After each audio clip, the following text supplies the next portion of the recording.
session to order, please. Mayor Rochelle Arismendi. Present. Mayor Pro Tem Denise Del Mar. I'm here. Councilmember Jean Goss. Here. Councilmember John Harabedian. Here. And Councilmember John Capocha. Here. All present. And if we can all stand, I'm going to ask Councilmember Capocha to lead us in the Pledge of Allegiance. Hey everybody, please place your right hand over your heart. Ready? Begin. I pledge allegiance to the flag of the United States of America and to the republic for which it stands, one nation, under God, indivisible, with liberty and justice for all. If you can all remain standing, please. Okay, a short time ago, I listened to an excerpt from a commencement address given by Chief Justice John Roberts to his son's middle school graduating class. His comments struck me as incredibly good advice to more than just the young adolescent boys that he was addressing. I quote Chief Justice Roberts, "Commencement speakers typically also wish you good luck and extend good wishes to you. I will not do that, and I'll tell you why. From time to time in the years to come, I hope that you will be treated unfairly so that you will come to know the value of justice. I hope that you will suffer betrayal because that will teach you the importance of loyalty. Sorry to say, but I hope you will be lonely from time to time so that you don't take friends for granted. I wish you bad luck, again from time to time, so that you will be conscious of the role of chance in life and understand that your success is not completely deserved and that the failure of others is not completely deserved either. And I hope you will have just enough pain to learn compassion."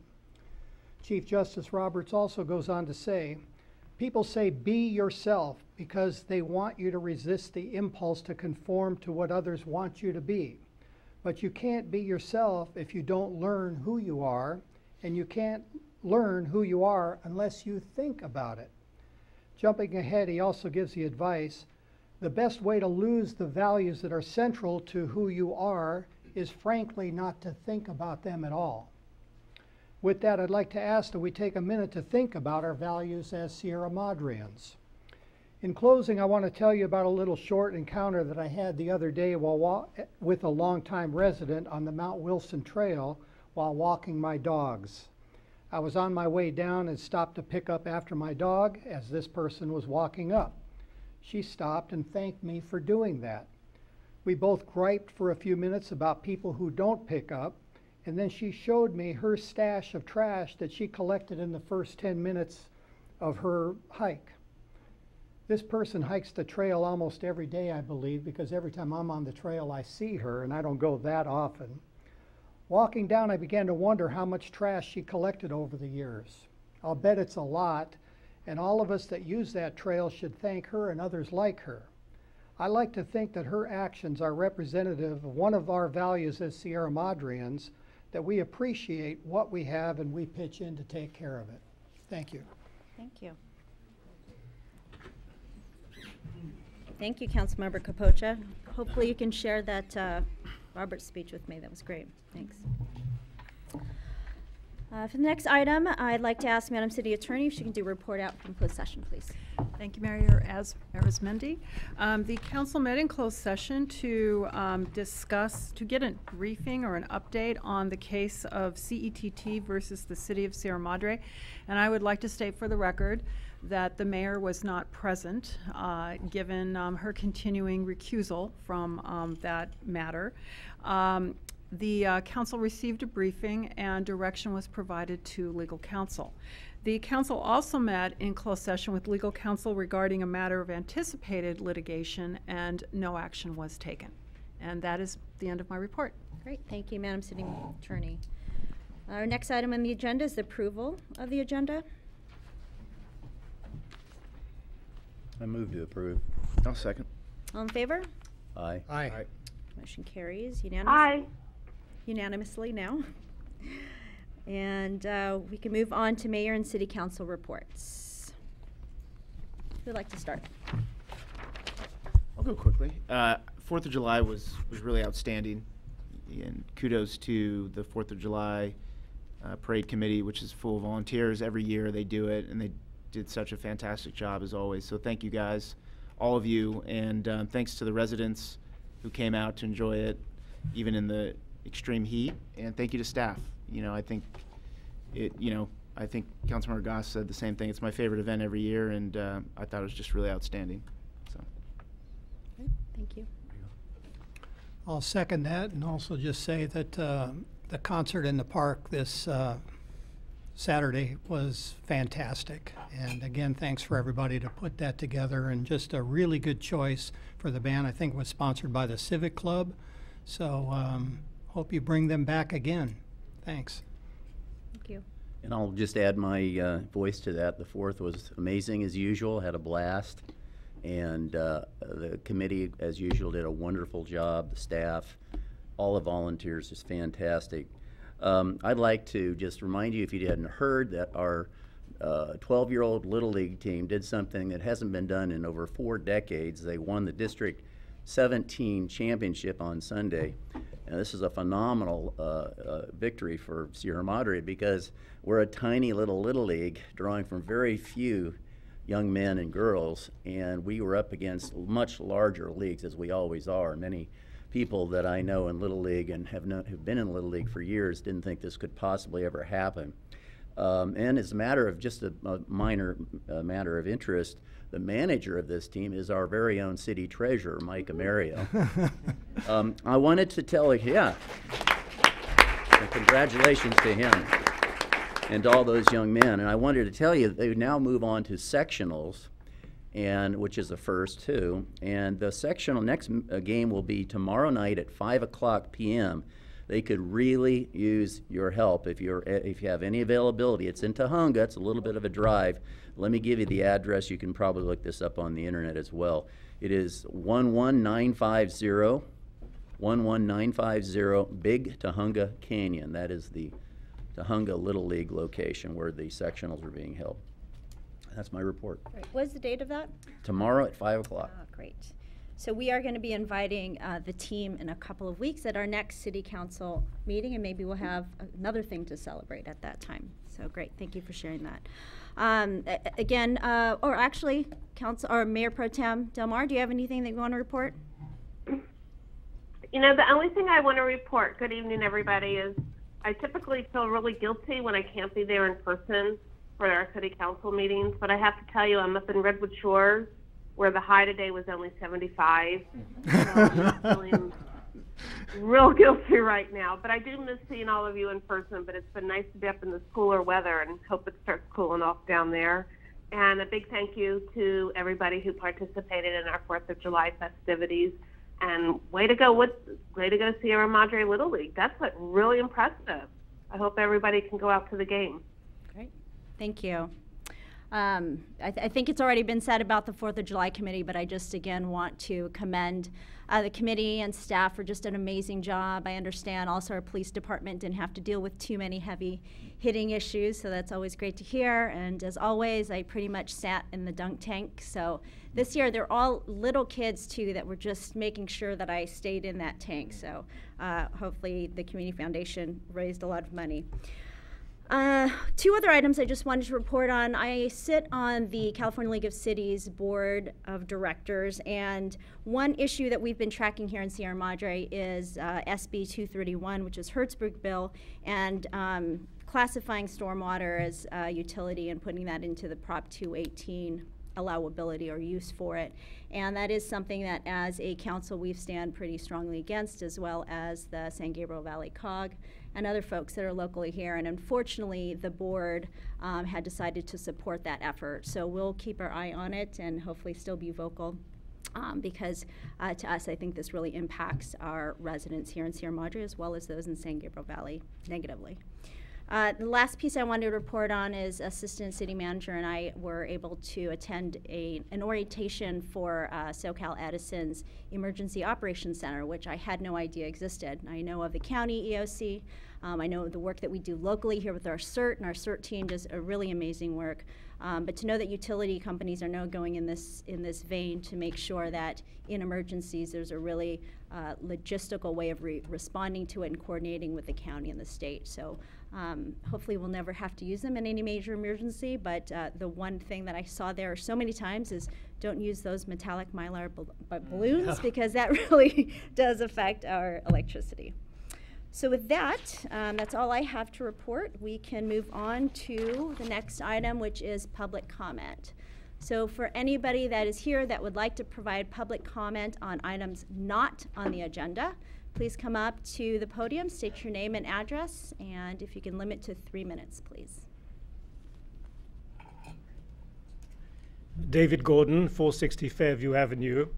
I have the honor to be on the board of the Sierra Madre Playhouse, and I wished everybody to know that our next production starts on July the 21st, and I'd like everybody to mark it in their diary and start reserving their tickets. It is called The Marvelous Wanderettes. It's a musical. It's set in a high school in 1958, and it's full of the pop songs of the 1950s and 1960s that most of the council members are too young to be familiar with. So please, please mark it in your calendar. We're also starting our program of summer youth workshops. All the details are to be found on our website, Sierra Madre Playhouse, which has been relaunched today. Thank you. Thank you, Mr. Warden.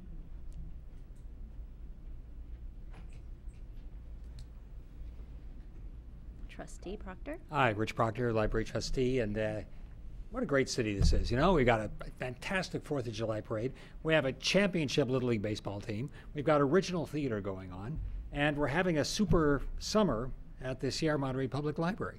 We're having a great program where you come in, you get a passport.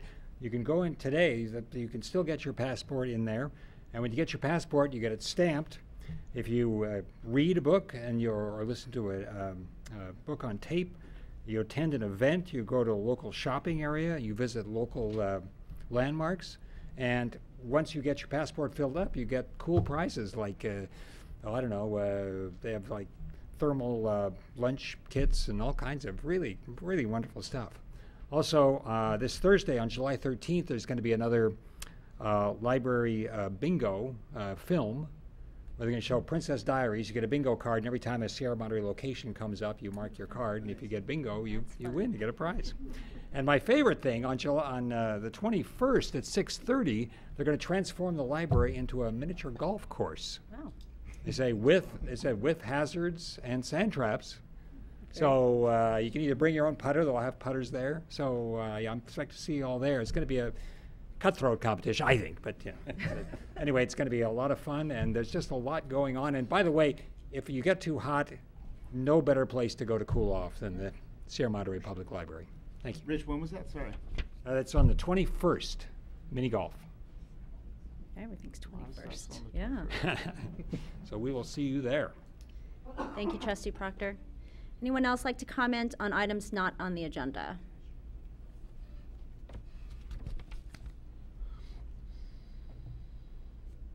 Okay, seeing none. Our next item is a presentation from Gary Garrow from the Los Angeles County Chief Sustainability Office regarding the LA Community Energy Choice.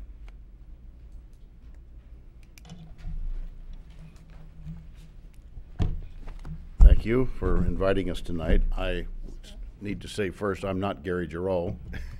He's not able to make it. My name is Bill Carnahan, and I'm the acting or interim executive director for the joint action agency that's being formed. So I've been involved in the project for some time now, and I'm here to talk to you about an effort that's underway in LA County for cities within the county to partner with the county to form what's called a community choice aggregation system. By state law, cities can do that, and I'll explain a little bit how that works, but in a nutshell, it does provide your residents the opportunity to get electrical service from either the new community choice aggregator, which in this case will be called LA County Choice Energy, or revert back to Edison so that you're not requiring them to do anything. It does provide opportunity for lower rates It provides the opportunity for local control and a choice, as I indicated before. Got it. We're going to cover 3 or 4 items. It looks like a lot here, but I'm going to go through it rather quickly because some of these are pretty straightforward. So what is a community choice aggregator? It was established by state law about 10 years ago, and there are several CCAs operating, and I'll show you some of those a little bit later in Northern California, but the concept is just taking root here in Southern California. The typical utility, investor-owned utility, performs, it's vertically integrated, they call it. It performs 3 functions. The first one is the energy that the consumers will use, then the system of transmission lines and distribution lines to carry that energy to the customers, and then the metering and customer service portion, energy efficiency programs is the third block. A CCA actually steps into the role of providing the energy for those customers. They pay a fee, a tariff established by the CPUC, the California Public Utilities Commission, for Edison to become the transporter of that through their facilities and maintain the facilities and construct new facilities as necessary. So you don't see any changes there. There's no duplication of facilities. And they continue to do the meter reading and the billing. In fact, the CCA contracts for those services, and the customers still get the same bill that they get today with one additional sheet on the back, which is the energy portion that's delivered by the CCA. Now, you can see, you may not be able to see all these, but you'll be able to see it from the handouts. There are about a half a dozen community choice aggregation systems. Now, the individual cities that you see here are community choice aggregators, and they have banded together in what's called a joint action agency or a joint powers agency. And you can see this Sonoma Clean Power, Silicon Valley. They're sort of the aggregator of all of those systems. That's what LACE, LACCE, is going to be in LA County. The individual cities would create the CCA and join LACE as the joint action agency. And joint action agencies, or JPAs, are fairly common in the city business. I mean, there are districts formed, and Metwater is a JPA, quite frankly, and so that concept is not really what's being pioneered here. Okay, so the CCA does provide, as I said earlier, customer choice. The customers will be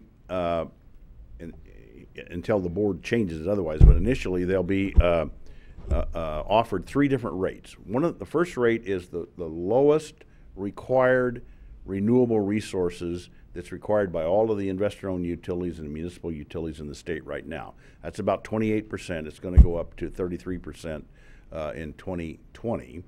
And the middle rate is 50% renewable. The customers can choose an option to get 50% of their power renewable. And the third one is 100%. Now, why do we do that?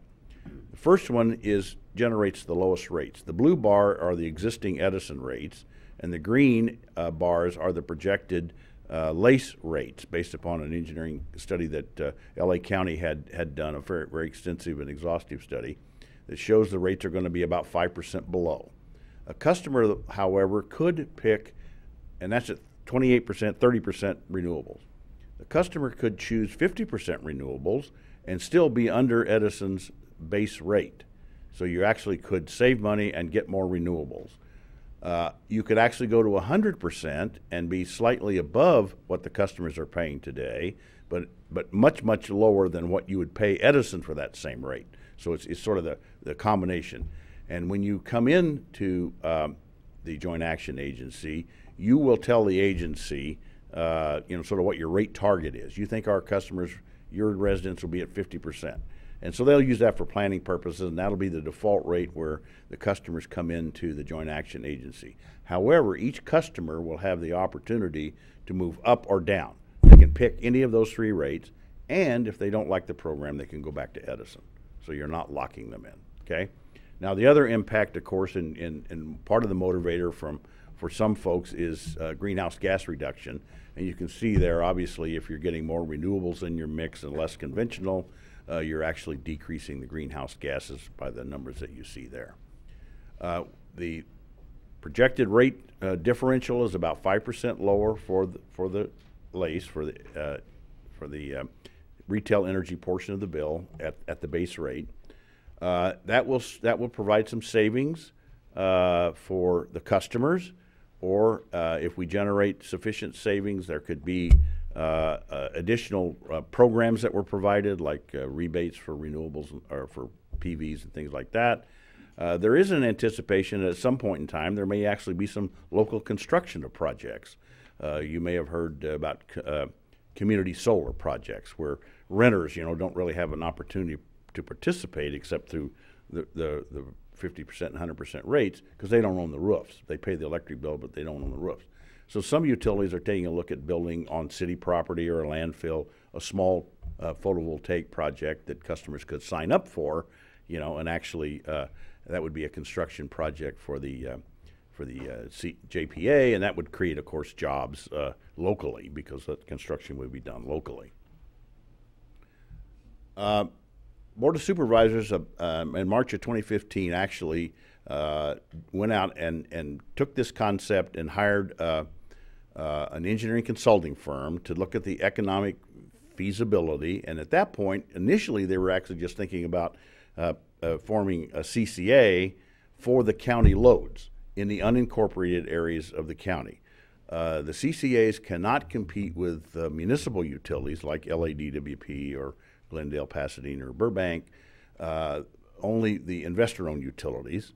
And so the county will be an actual aggregator itself for all of its loads to provide the opportunity to residents and businesses in the unincorporated areas. So they looked at the feasibility, took several months to do that study, and then when the study was complete, they actually had it peer reviewed, which means they had another engineering firm to review it and make sure that the estimates and the calculations were conservative, and in fact they said they were. And so it said that the concept was financially viable, recommended that since the savings are there and there are economies of scale in the energy business, that it might make sense to, rather than have the county go it alone, to actually invite other cities into the JPA and actually form a JPA so that you could cooperate and get economies of scale in the marketplace. Then if you create the JPA, you have to have governance. You have to have a governing board. And so the county then invited several interested cities to sit down with them and work on what is this JPA going to look like? How does it operate? What does it do? And that's mitigated by the fact that those cities don't represent everybody in the county, obviously. And so the county said, well, let's make the JPA origination documents as generic as we can, so that when the new board comes in, folks like if you join, your representative could be there to sit and help develop these. So what do you want it to do? There's I'll get to it in a minute, but there's a citizen advisory committee, and how do you pick the members, and how do you do that? That's all going to be up to the new board. So they put that together, and on April 18th of this year, a couple months ago, the county actually voted to, first of all, create a CCA, create the Joint Action Agency, provide $10 million in startup funding, and create a plan for program implementation. So that's underway.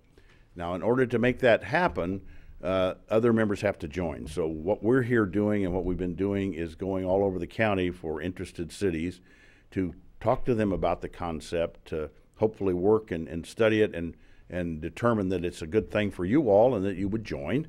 And the incentive for you to join is this idea that the JPA itself and how it operates will be developed in the first 6 months of operation. So if you make the decision within the first 6 months, or the sooner you make it within that 6 months, the more you have to say about how everything's going to work.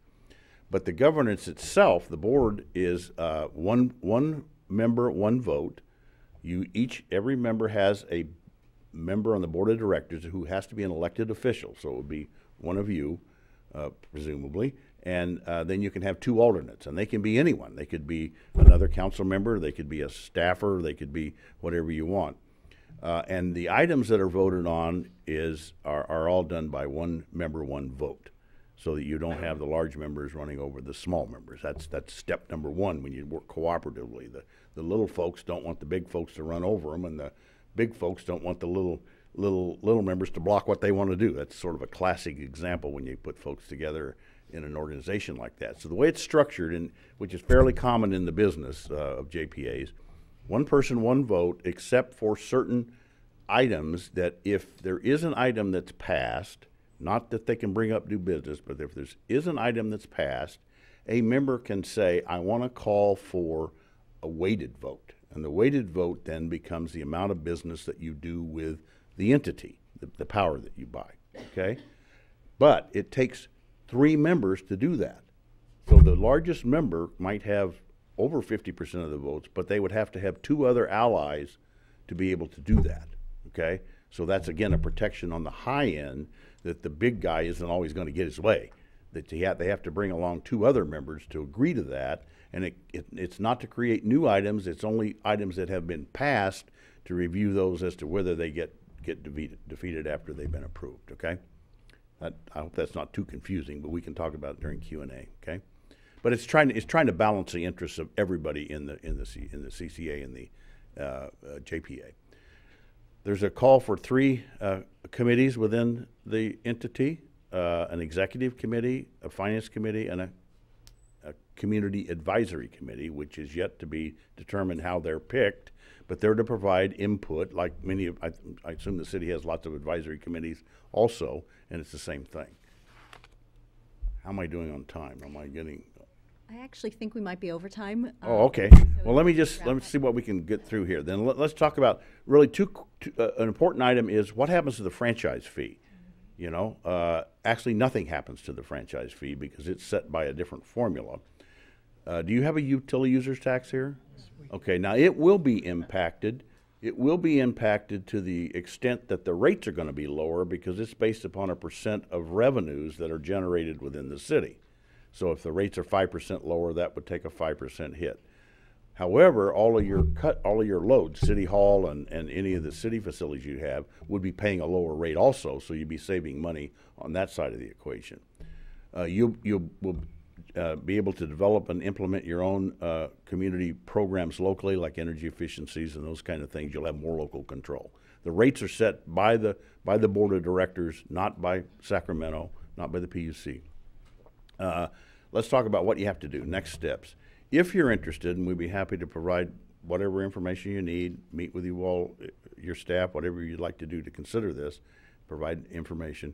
You would, at the end, then would need to adopt an enabling ordinance and the JPA agreement. You'd have to designate your board member. Then you'd have to evaluate your priorities. Which rate block do you want to pick for your customers to go into to begin with? And then they can choose up or down or around whatever one they want there, including going back. And I didn't mention that the success rate for the JPAs that we saw, some of which have been in existence for 10 years, the opt-out rate, customers going back to Edison, the success rate has been 95%. 5% or less of the customers have opted to go back. So it's been pretty successful elsewhere. So I'm sorry I went over my time, but I'm be available if you have time or want to talk about any questions. Thank you. I appreciate the kickoff and the overview. I think, at least for me, that was the first time I've heard it. I know we have a really heavy agenda today, but I want to find out from my fellow council members if you have any quick questions before we do a follow-up. Okay.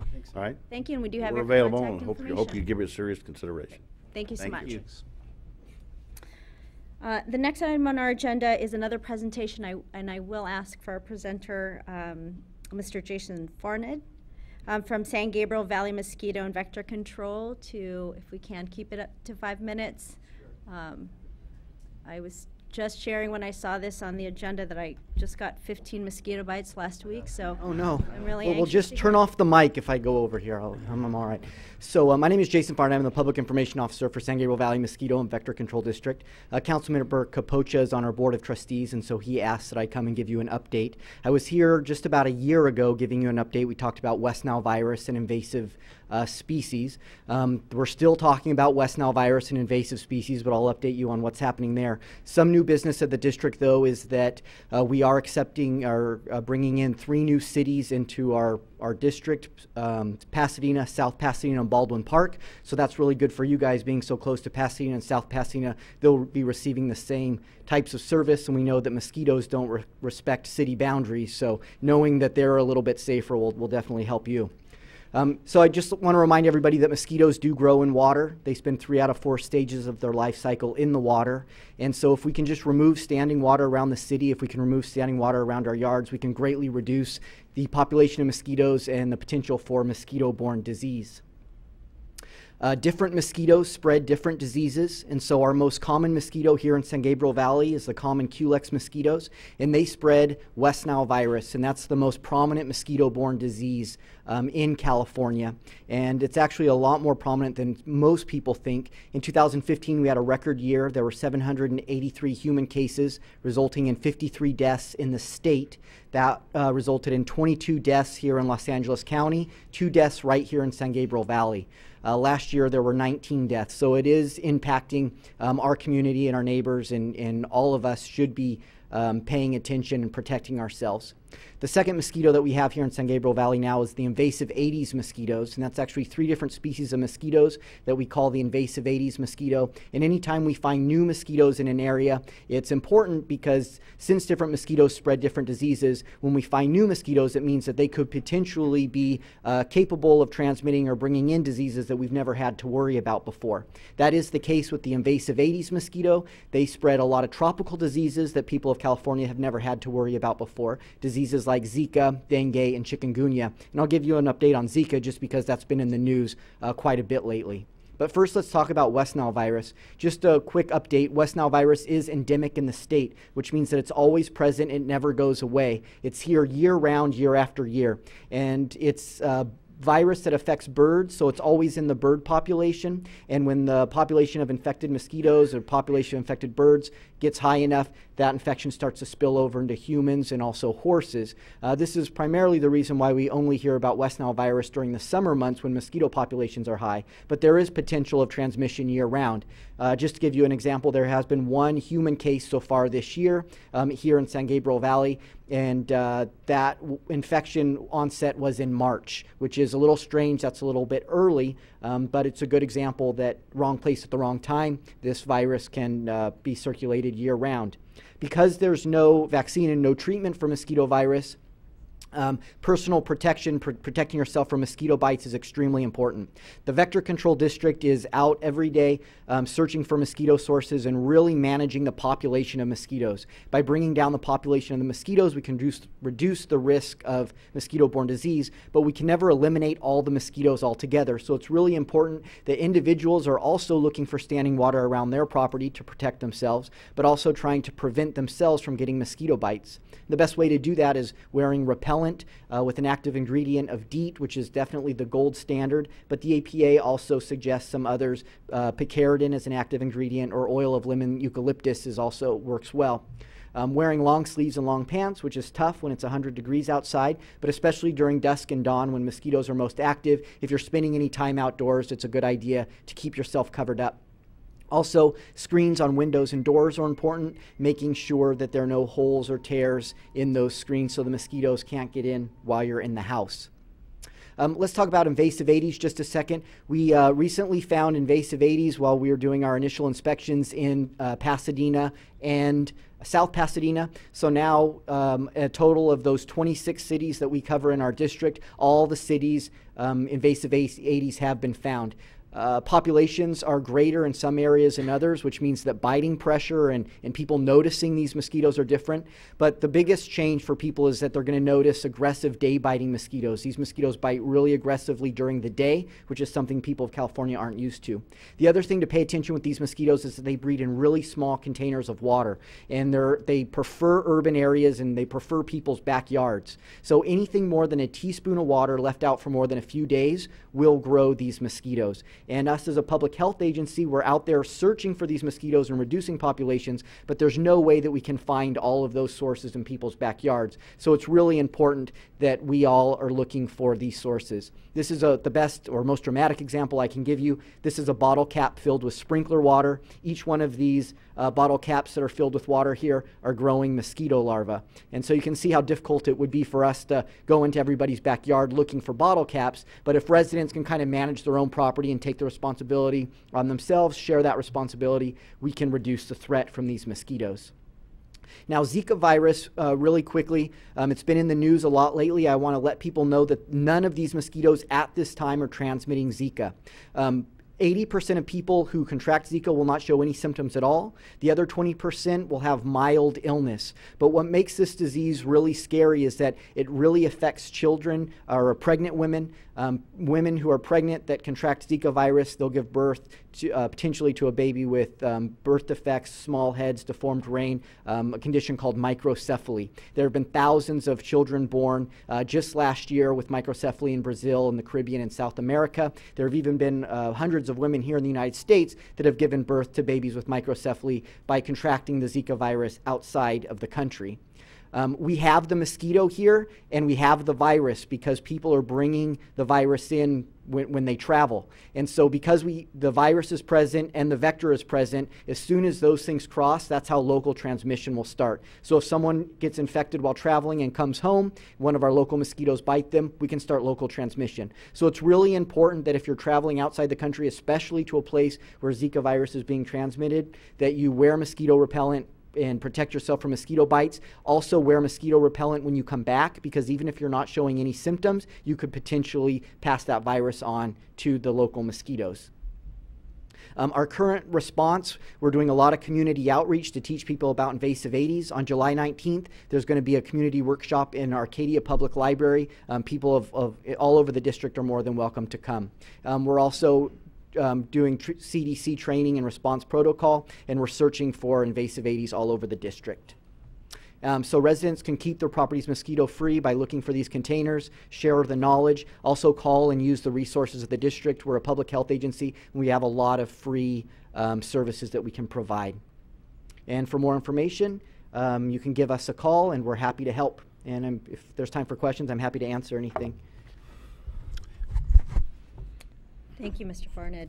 So is such a itchy presentation. Any other question or any questions that we have for him? I do have a question. You're emphasizing backyards. I remember your presentation last year. I took it seriously. Thank you. But I'm thinking there are lots of institutional properties that residents have no control over. How do you go about regulating them or working with them to make certain that they don't have these problems? We can get access to any property, whether it's private, commercial, residential, city property. So we locate those sources just like we would any residential property. So you would have an idea where potential problems would be, and then you're focusing on those areas. Yeah, we have thousands of known sources, and that's what our specialists do on a daily basis. We have 12 full-time specialists, and we have a lot of part-time during the summer, and they're out working every day searching for sources and checking up on known sources. Okay, thanks. You're welcome. They do also work with our code enforcement people. And I did go on a ride-along with one of the techs, and that's what they did. They couldn't get access to a property, so they called Greg Silva, and he immediately came out and helped him to do what he needed to do. Thanks. Great. Okay, thank you so much. Thank you for your time. Everyone pick up those bottle caps from your backyard. We'll go into action items, and we have our consent calendar. Mr. City Manager. Mayor, we have 4 items on consent tonight. A, adoption of Resolution 1734 of the City Council of the City of Sierra Madre approving certain demands. B, fiscal year 2017-2018 blanket purchase orders over $25,000.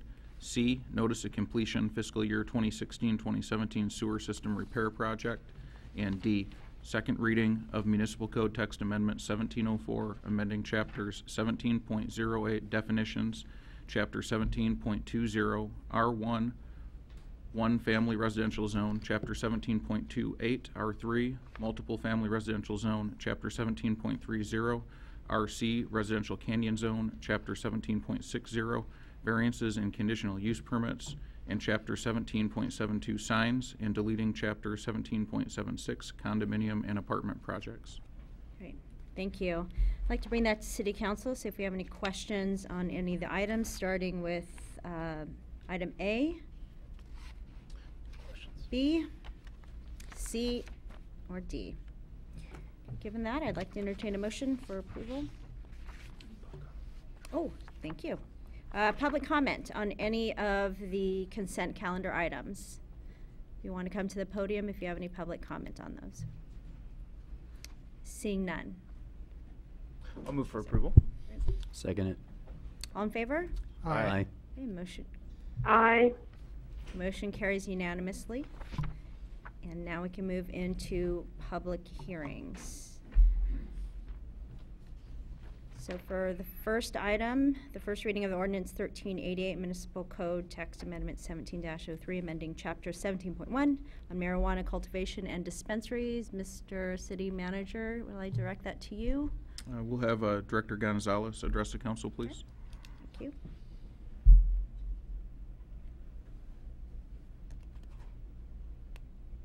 I think he stepped out, Mr. City Manager. Okay. Do we want to, he's got the presentation, do we want to move it down in the order when he comes in? Procedurally, can we, is that workable? That's fine. Is it going to be similar to the presentation we got last? That's a very good point. So, I mean, We can walk, I can walk through the presentation.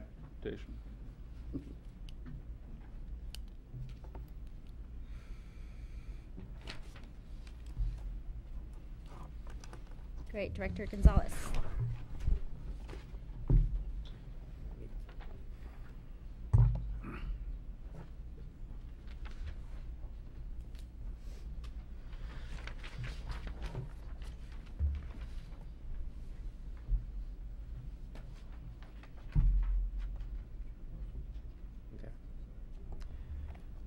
Well, if you'd like, I can go ahead and get started. It looks like we're having some difficulty with the PowerPoint presentation.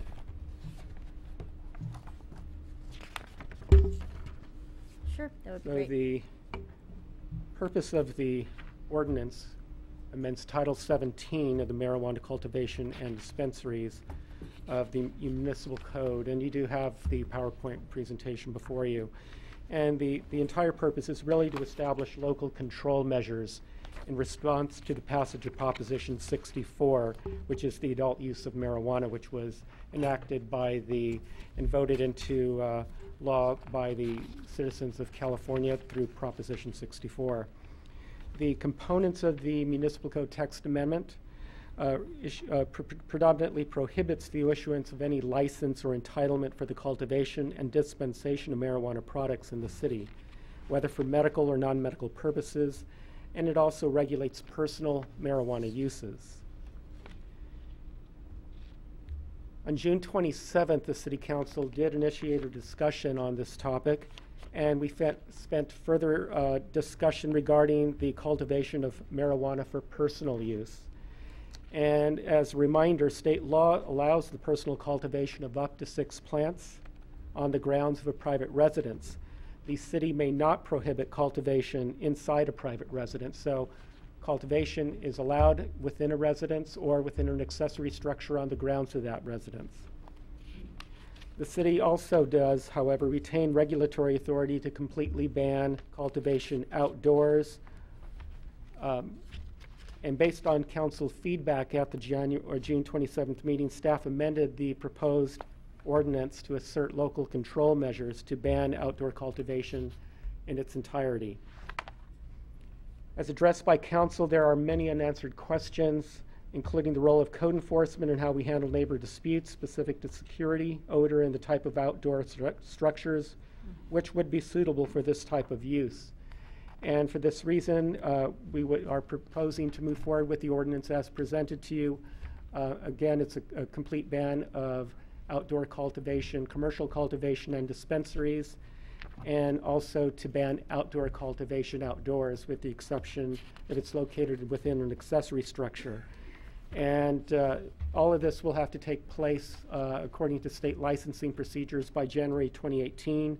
And at that point, staff would like to revisit this topic once again, once the state defined their rules and regulations that would be adopted. So the alternatives before the council this evening is you can adopt the ordinance 1388, which is included in your staff report. You could deny the ordinance stating the reasons for denial. You can also adopt the ordinance with revisions, or the city council can continue the matter and request additional information.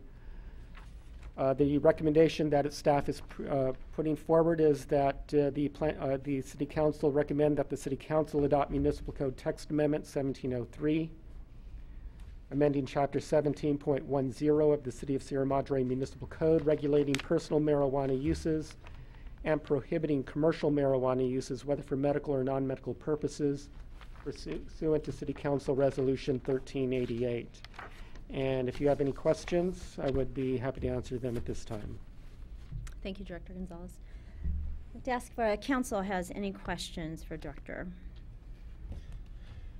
Just one quick question, which is this version bans the outdoor growth. The previous version allowed it. Can you just give some thoughts as to staff's thinking behind it and some of the concerns that we had with the outdoor growth? Yeah, essentially, the major concerns that we were grappling with on June 27th was how we would be enforcing any complaints through our code enforcement procedures.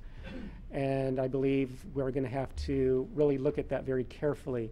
Again, there could be potential complaints through just odor that emits from the growing of plants outdoors, and how we would control that, how that would be controlled, or how we enforce something like that, because with changes of wind patterns, it's going to be different probably on a day-to-day basis, and also temperature. Security, I'm sure there's going to be some activity in terms of complaints that possibly plants might be stolen, or that they're visible for public view. All of these issues would still have to be addressed, and we'd have to really determine which would be the best approach to enforce them. And that was largely the chief complaint for eliminating the outdoor grow. Do we think the state's going to come down at some point with some sort of regulations that cities could, let's say down the road, if we were to allow outdoor growth, that would help us kind of deal with some of those issues? Or currently, the state is leaving the decision to the local jurisdiction to whether permit or ban local grow. I'm not sure if they're going to modify that regulation or that law in the future with further amendments. Thank you. Director Gonzalez, this just, I think I know the answer, clarification. If someone wanted to start a delivery service for medical marijuana for patients, this ordinance as it's written will not allow that. Is that not correct? That's correct. Okay. Any other questions for Director Gonzalez? Okay, thank you, sir. And at this time, I'd like to open up to public, as a public hearing? Yes, this is a public hearing. I'd like to open that up. And if you would like to comment, if you can come up to the podium, say your name and address, please, and limit your comments to 3 minutes. Hi, I'm John Lopez, 241 North Baldwin, Sierra Madre. I've lived here all my life. I grew up on Fairview, up by the monastery. I have cancer, and it's not about smoking the pot, it's about the medical part about the marijuana and the ointments and the oils, and how it can help and benefit lots of people. And by banning should I say delivery up here, that's putting a lot of people out of the medical part of it, because like in Pasadena and such, they don't have the resources. They're just selling pot. They're not selling a lot of medical stuff. So it would be very, I think, important to get a medical part, and not even do the pot part, but have a medical part, the oils, sprays, pills, such like that, that have nothing to do with smoking, that kids don't want nothing to do with. It's just medical people, that you don't get the side effects from nauseous, throwing up, losing your bowels, things like that. Gives the person a little bit more peace of mind. And it's just a thought to give everybody that is older and that doesn't smoke. It's nothing to do with it. It has to do with just the medical part about it. Some of it doesn't even have THC. Some of it is alternate pain relief besides the opiates, which everyone's getting addicted on, and they're going crazy over. I guess it's, you know, an epidemic all over the country, these opiates and stuff. So I would recommend thinking about it and, you know, helping out those who need it in the medical part. Thank you very much. Thank you.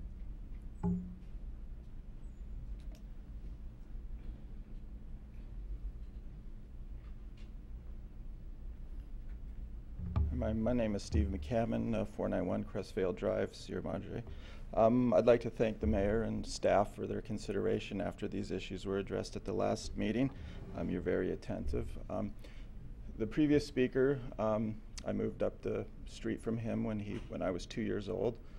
And Chris Morrison, who you all know as a firefighter and public servant in the city, moved 3 doors down from John 10 years after that, and so we all grew up together. And so after the last meeting, I was walking down the street. I hadn't seen John since Chris Morrison's memorial here. How you doing, John? I heard you had cancer. What are you doing? Oh, I'm smoking cannabis. Well, John, let's sit down and talk, because boy, do I have a plan for you. And so now what we've done is we've got him on the appropriate meds, and he's doing well. Unfortunately for Chris, I only found out that his cancer had come back 5 days before he passed. I reached out to his wife, but the window had closed. And so these childhood friends is just, you know, what if? Could we have kept Chris alive? Well, that's perhaps too far. Could we have alleviated his pain? Absolutely. And as far as keeping him alive, we'll never know, and that's, I think, the tragedy. So time is of the essence here, and I heard in staff report that the staff wants to wait until January to deal with the regulatory things. I don't understand that, because the state just passed on June 27th a trailer bill that combined and rationalized the two adult use and the medical cannabis. So we have a guiding framework, and I can guarantee you almost that the state is not going to provide any more regulatory guidance to local not until January. So waiting here for the city, I'm keeping my eye on the time, doesn't make sense to me, because the state has already provided the blueprint, and now cities with their land use laws and business permit laws, which has can move ahead to develop these permitting issues. So the other thing is that in order to apply for a state permit, it's both necessary and sufficient to have a local permit. So there's cities all over. I've sent model ordinances to staff where cities are already moving forward with this, and January 1st is the trigger where you can then apply for your state license. So I'm not quite clear on why there's a request for delay. So I'd like if we could address that at some point. What I'd like to do is urge council to move forward with all deliberate speed to develop this medical model of delivery. And I've been looking around at other small cities, and what they've done is formed ad hoc committees comprised of staff, council, and citizens, and I would offer my services and experience to that, and move with all deliberate speed. If I hadn't run into John, who knows what would have happened, and there's people around the city that I don't know that could benefit from this sooner rather than later, and not end up like Chris Morrison. Thank you very much. Thank you. Do we have anyone else that would like to provide comment during this public hearing time?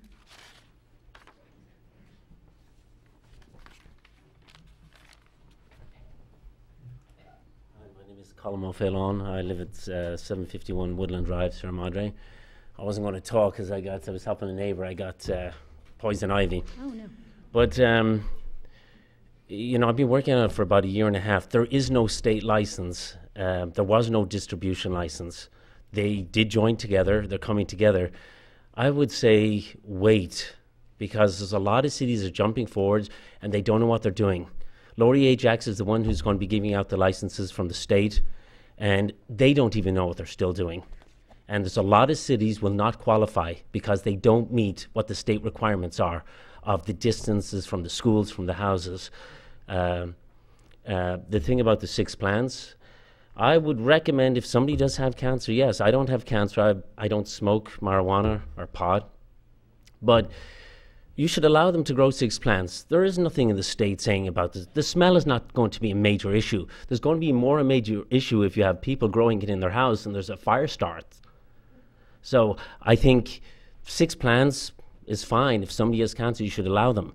The thing about the distribution license, if the state decides to give out the distribution license, there'll be other cities around. People can get their medicine. Somebody can go and get it. So before you rush and do anything about saying you're going to, you know, do maybe a dispensary or a distribution license, be very, very careful and make sure you read all the state ordinance, because a lot of cities are moving forward and it's not going to work. And Laurie Ajax told me herself, there's a lot of cities that are giving out licenses. The state's not even going to give them licenses because they're giving out too many licenses. They probably are going to do it per person. In Long Beach, they give out 31 dispensary licenses, either 28 or 31. They're not all going to get state licenses come the 1st. Desert Hot Springs, they're going nuts. All the poor cities are going nuts. They're giving out these licenses, and there's a lot of very, very dangerous people connected with these licenses that are trying to get these licenses. So be very slow and careful with what you're doing. You don't need to rush it. I would say allow people to grow 6 plants outside if they have cancer and they need it. But there will be delivery services that will come to Sierra Madre if the state decides to give out those licenses. From what I've heard now, they're not allowing you to be able to deliver it. You're going to have a dispensary and be able to deliver from a brick and mortar. So in other words, you can't just have a car and you're going to be able to, where you're going to keep the product, you know? So anyhow, that's just my thoughts on it. And I've been working on it for a year and a half. I know, reading all the ordinance, all the states, all the cities, and it's nuts out there. A lot of people don't know what they're doing, and you know, just take it slow and see what they're doing, because there's nobody getting licensed on the 1st of January, I tell you that. The state's not moving that fast. So, you know, just see how it all plays out, but just be careful. Like I know in Pasadena, they're giving out 6 or 8 dispensary licenses, or they're trying to. Some of those will not fit in the criteria within what the state's regulations. So just be careful, that's all. Thank you. So public hearing is still open. Do we have any other attendees that would like to comment? Okay, seeing none, I will close the public hearing and bring it back to council for discussion.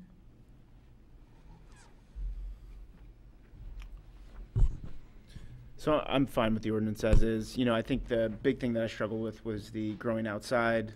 And I think that, you know, the key here is really that what we adopt today isn't necessarily what's going to be here forever. So I think, in my view, the ordinance in disallowing the outdoor growth right now, I think is a good step, just to wait and see what the state's going to do, wait and see what we as a city thinks is appropriate in terms of if we are going to allow 6 plants outside, what does it look like? Is it going to be within a structure? Is it going to be, does it have to be hidden from, you know, public view? All these different things that I think we just haven't considered, and we need more time. So as is, I'm okay with it. Okay, thanks. Yeah, I guess I can go along with it. I am, as I said in the last time we discussed this, I do believe that if we have people who are in medical need of some kind of relief from suffering, that we ought to be as attentive to their needs as possible. I do believe waiting till January is a prudent move, however, because I think we can always come back and rewrite the ordinance, custom fit it to what the state laws are going to be when we know more about them.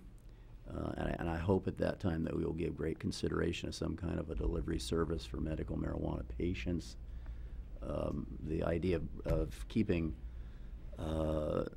writing this so that we are not allowing plants to grow outside, to me, is, again, I think, in the short term, a good way of approaching this until we find out more details from the state. But I do take the point from the gentleman that there could be a very considerable fire hazard if we have people growing lots of plants inside beyond their 6-plant limit, and or maybe they wouldn't be as disposed to doing that if they were growing them outside. I'm not sure, but I'll support this ordinance, and hopefully we can have another look at it sometime after the turn of the year. I'm good. I have no additional comments. Okay.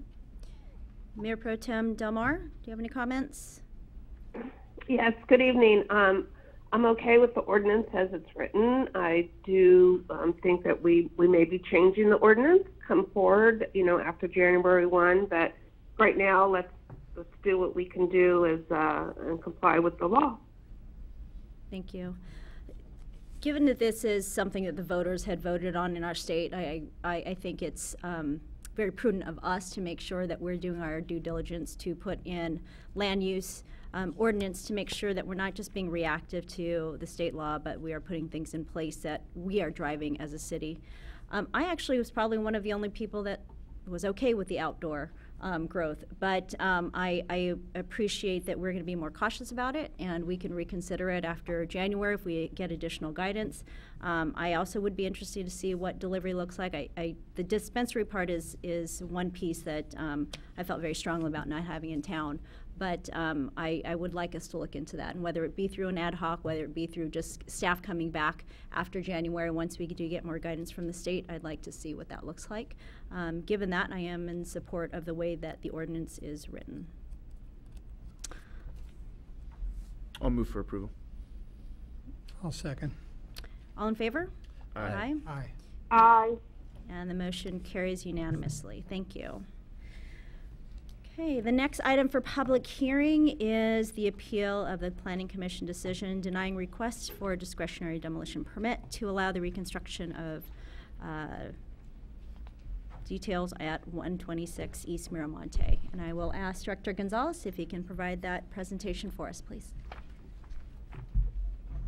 We do have a PowerPoint presentation for you this evening.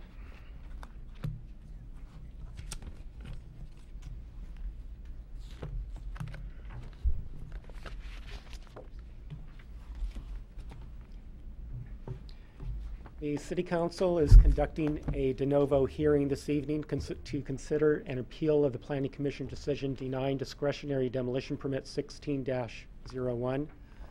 The request is to reconstruct the roof and portions of the exterior walls of the primary structure using modern materials to create a replica of the original residence that is in substantial conformance with conditional use permit 15-23 approved by the Planning Commission. The applicant received approval of the conditional use permit on December 17, 2015, which allowed the interior remodel and addition of 1,886 square feet to the existing 2,833 square foot residence. The site plan illustrated highlights the area of the construction and crosshatch pattern, and it also depicts the original structure, both the garage as well as the primary residence. The CUP also allowed an extensive interior remodel that included removal of interior walls, architectural finishes, and other details. The first floor and the second floor are indicated in this illustration. Again, the area with the crosshatch pattern on the first floor indicates the area of the new addition. The scope of work under the conditional use permit was to remodel the house using contemporary materials that resembled the appearance of the original structure when viewed from the street. And those materials included hardyboard exterior clapboard siding, replacement of original windows, casings, and frames, repair of the front porch and supporting columns, balcony, roof eaves, where feasible, are replaced with new materials. Also to install new foundation within the perimeter of the existing arroyo stone foundation, reconfiguration of interior walls, and the rear addition. What was not approved under the scope of the conditional use permit was the removal of the roof rafters and the east-facing gable on the second floor. At the time the conditional use permit was reviewed by the Planning Commission, the applicant utilized the discretionary permit, which allowed an exception. That allowance allows up to 25% of the linear footage of the exterior walls to be removed, provided that they were not visible from public view. And the applicant proceeded with this exception. Also, at the time of the conditional use permit process, a review of the library historic archives did not produce any information regarding the property, and no further historic assessment was performed. And consequently, a categorical exemption under the California Environmental Quality Act was applicable, stating that the project would not have a significant effect on the environment. After the conditional use permit was approved, a building permit was ultimately issued back in April 2016, and staff had met with the applicant during the deconstruction process of the house and gave permission to the applicant to reframe the structure of the second-story dormer to achieve additional vertical clearance as a minor alteration. As that work was being done, additional roof rafters and the east-facing gable was also removed, and a stop work order was issued by the city back in October 20th, 2016. And pursuant to Code Section 17.60, Discretionary Demolition Ordinance, removal of the roof structure constitutes demolition and requires approval of a discretionary demolition permit, and that application was applied for on October 26th by the applicant. On November 3rd, 2016, the Planning Commission continued the discretionary demolition permit 16-01 to the December 1st meeting. And at the December 1st meeting, the Commission requested that the applicant contract with a qualified architectural historian to prepare an historic resource evaluation report. And also, the Commission requested the city building official to prepare a construction observation report to assist the Commission in their evaluation of the structural integrity of the building. At the December 1st meeting, the Commission reviewed the report and the construction observation report and recommended to the applicant to allow or to proceed with a certificate of appropriateness. The applicant did not come back for and the applicant continued for 4 meetings, which was granted by the Commission. Ultimately, we came back on June 1st, 2017, and at that stage, the Commission denied the discretionary demolition permit, stating that the Commission was unable to make finding number 1 due to the conflicting historic resource evaluation reports. Finding number 1 states that a property has no local, state, or national historic significance or is eligible for local listing or designation, and that's an excerpt of the finding. So looking at the 2 historical resource evaluation reports, the first one, which was prepared by Charles Fisher, stated that the structure is not presently listed on any local, state, or federal register, nor is it listed as a contributor to any local, state, or federal historic district. Regarding the historic significance of the property, the Fisher report indicated that the house is not associated with any person of major significance at the national, state, or local level, and there was no association with any notable architect or builder. Regarding the architectural significance findings, the Fisher report also indicated that the house is representative of a pre-Craftsman arts and crafts style of architecture, and prior to demolition, the house had enough architectural significance, and if reconstructed using like-kind materials, could be considered for local designation. The peer review of the historic evaluation of the Fisher report was prepared by Robert Carpenter, who is an architect and was hired by the applicant. The architect performed the peer review of the Fisher report and disagreed that the house can be restored to obtain historic designation status. He also indicated that if reconstructed as a copy of the original house with like-kind materials, the house will not qualify as a historic resource under the Secretary of the Interior Standards guidelines. And the carpenter also concluded that given the current deteriorated condition of the property, it does not have historic value. A comparative analysis of both of the reports reveals that both the Fisher and Carpenter report agree that the house is not listed as a federal, state, or local historic resource, that no persons of historical note ever lived in the house, and neither report identifies any notable architect or builder. The Fisher report indicates that the house could be eligible for individual listing if the house were reconstructed using like-kind materials, and the Carpenter report refutes this approach, stating that the Secretary of the Interior Standards calls for repair rather than replacement of a structure's historic features, and that the house in its current deconstructed state is not eligible for historic designation. The report, the construction observation report prepared by the city building official, also indicates that full demolition of the remaining components of the structure is not warranted.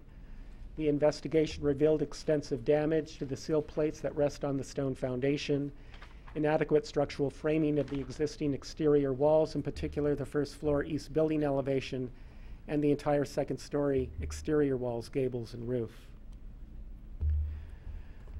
Before the City Council this evening is the ability to make the findings regarding the discretionary demolition permit. So you would have to make the following 5 findings: that the structure proposed for demolition either has no local, state, or national historic significance, or is deemed to be eligible for local listing or designation under the California Historic Resources Code 1 to 5, or a contributor to a potential district.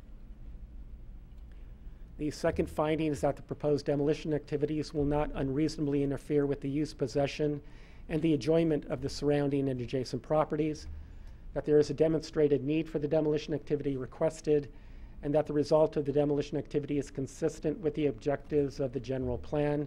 And lastly, that the public interest, convenience, and necessity require the demolition activity be undertaken at the location requested. The alternatives before the City Council this evening: number 1, you can grant the appeal and approve discretionary demolition permit 1601 pursuant to City Council Resolution 17-35. You can deny the appeal and uphold the decision of the Planning Commission to deny discretionary demolition permit 16-01 and direct staff to prepare a City Council resolution to this effect. You can continue the public hearing and request the applicant to consult with an architectural historian certified by the Secretary of the Interior Standards identified in the city list of qualified architectural historians to perform a peer review of the prior reports at a cost to be borne by the applicant. The recommendation is to approve the discretionary demolition permit pursuant to City Council Resolution 17-35, subject to the findings in the staff report, including the recommendations in the construction observation report, as there is substantial evidence in the record to support the finding that the house is in its deconstructed condition is not eligible for historic designation, and that building a new copy of the original using new but like-in-kind materials does not satisfy the Secretary of the Interior Standards for historic designation. I also wanted to go through the planning conditions of approval. There's also general planning conditions, but these I think are the most important that we should take a look at. The first is to construct the project, again in substantial conformance with the CUP and all the supporting materials presented to the Planning Commission on June 1st, 2017, and also before the City Council. To prepare a report for archival purposes for history of original house with before and after photos that would be placed in the city library. To construct the project in conformance with the construction observation report and all applications and supporting materials. The construction observation report details some of the findings. The first is the foundation, to install new foundation and pier post girder system, to completely replace north cripple wall and mud sill. To repair, the repair may include adding or sistering new studs to the existing studs. B is the floor system.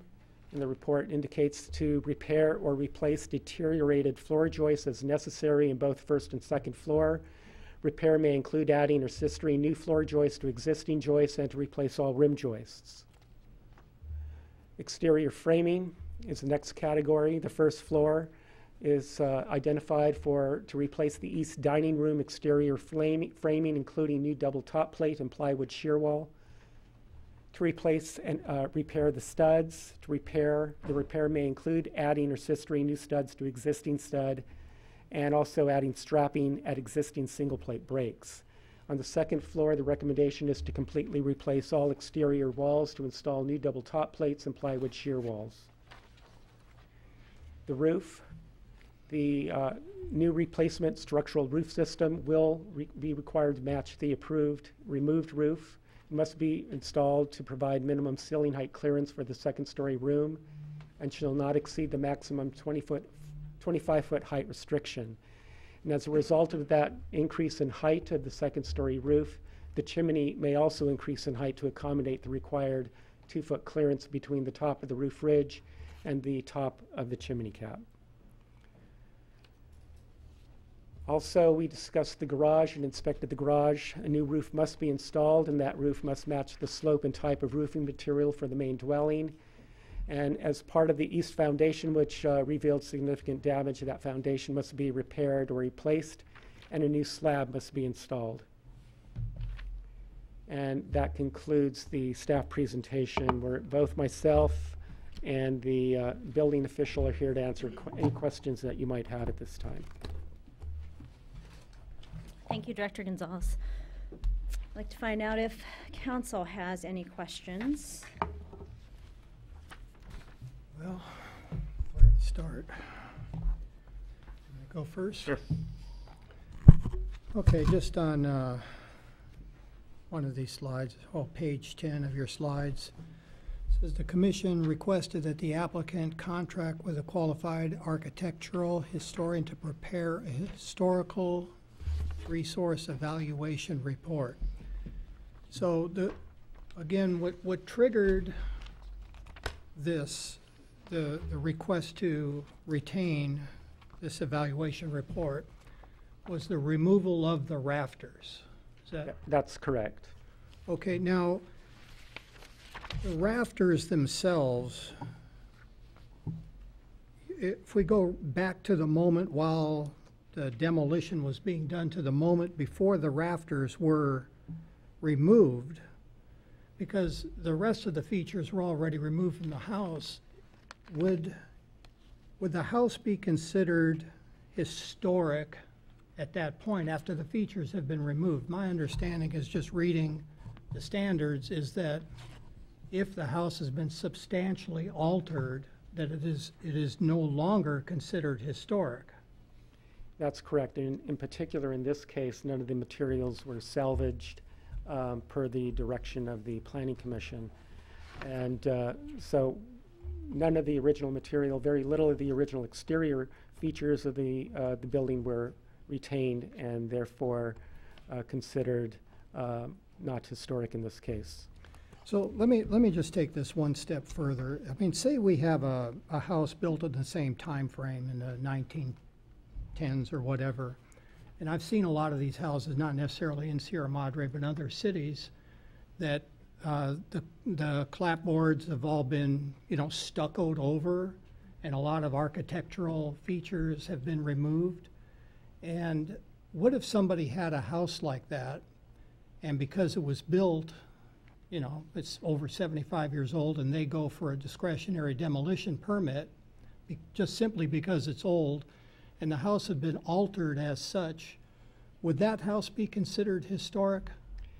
It typically would not, unless the original features are still intact. Even if the house had been stuccoed, the original features could be revealed again, and that condition can be determined to see how much of the original material is left intact.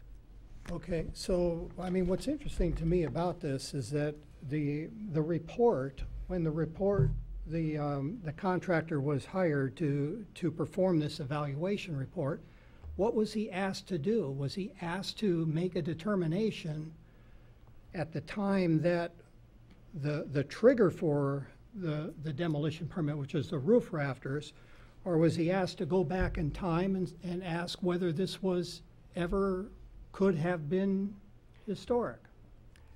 The decision or the direction of the Planning Commission was simply to hire an historic preservation consultant from our list of qualified consultants. No further direction was indicated whether to go back in time to assess whether the property was historic prior to the deconstruction or to evaluate the property in its current state of deconstruction. Yeah, because again, now moving to slide 11, finding number 1 states that a property has no local, state, or national historic significance. The question wasn't, or the finding isn't, that a property did not ever have historic significance. The question states that a property has none. Right. So I think it's kind of a stretch to, after the applicant complied with an approved CUP and proceeded ahead with construction or demolition. I hate to use that word because I'm afraid that demolition means something different, but he removed all the clapboard and windows and everything else, and then is, asked to now make a finding that this is significant after all that stuff has been removed, when the question should have perhaps been a lot earlier, that the determination that it's historic would have been made before any work commenced. But after we've approved it and he started the work, and then to go back and say, no, you shouldn't have done all that work that you were approved to do because somebody made a determination that back in time that it could have been historic. I'm really just struggling to get my head around this. It just seems illogical, really, to me. So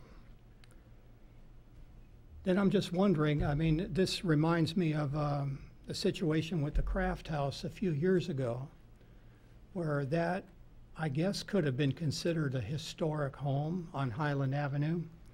And, plans were presented to the Planning Commission, and I sat through the hearing on that one, where the house was largely expanded and reconstructed, similar to this, where even the width and the porch was changed, but all the plans included details to keep all the architectural bits and pieces, not necessarily to keep them, but to reconstruct it in the same manner. And then as the quote-unquote demolition proceeded, we had basically the same thing, where the house was just sticks standing up and the roof rafters were removed from that house. And I was on the council at the time, and I had communication from several outraged individuals in the community that, my God, look what they did. They took the roof rafters off. And I kept thinking that at the time that, well, they submitted plans to build the house, and okay, whether they're 1906 roof rafters or 2013 roof rafters, when it's all done, I couldn't imagine what difference it made. But we didn't have this demolition ordinance in place back then. So it was approved. I don't know if work was ever stopped, but I know the inspector went out there, then work resumed, and they rebuilt the house and replaced the roof rafters. And I think anybody in the community would look at that house now and say that's just a marvelous example of keeping the historical elements of the house, or the perceived visual elements of the house, whether or not it's wood or hardy board or whatever it is. I can't tell from a distance. But I really think that was a really good project, and I see a lot of parallels here. Is this really any different than that? It really isn't. It's very similar. Okay. Okay.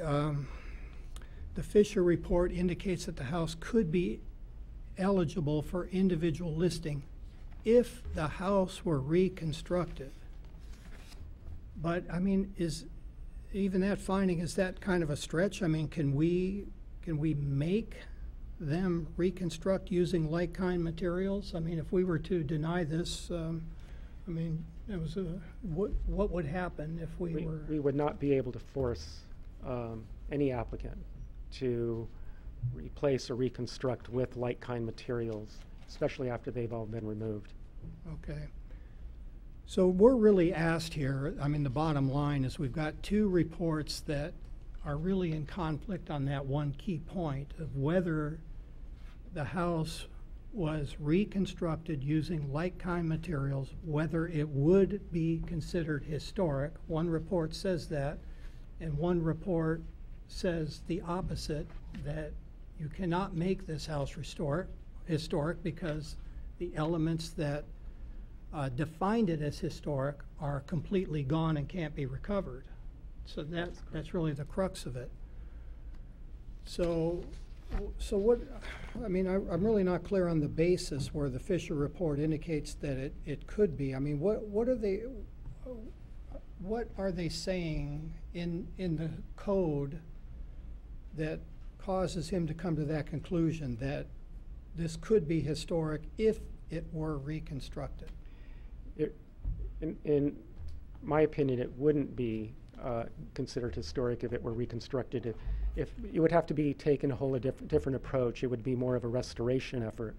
And as a restoration effort, you would be able to retain the integrity of the house using the existing materials and repairing those materials to be able to be potentially eligible for designation. As a reconstruction effort, essentially what you are doing is using new materials to replicate the prior look-alike version of the house. And as a replication, that would not qualify under the Secretary of the Interior standards as a reconstruction effort. Okay.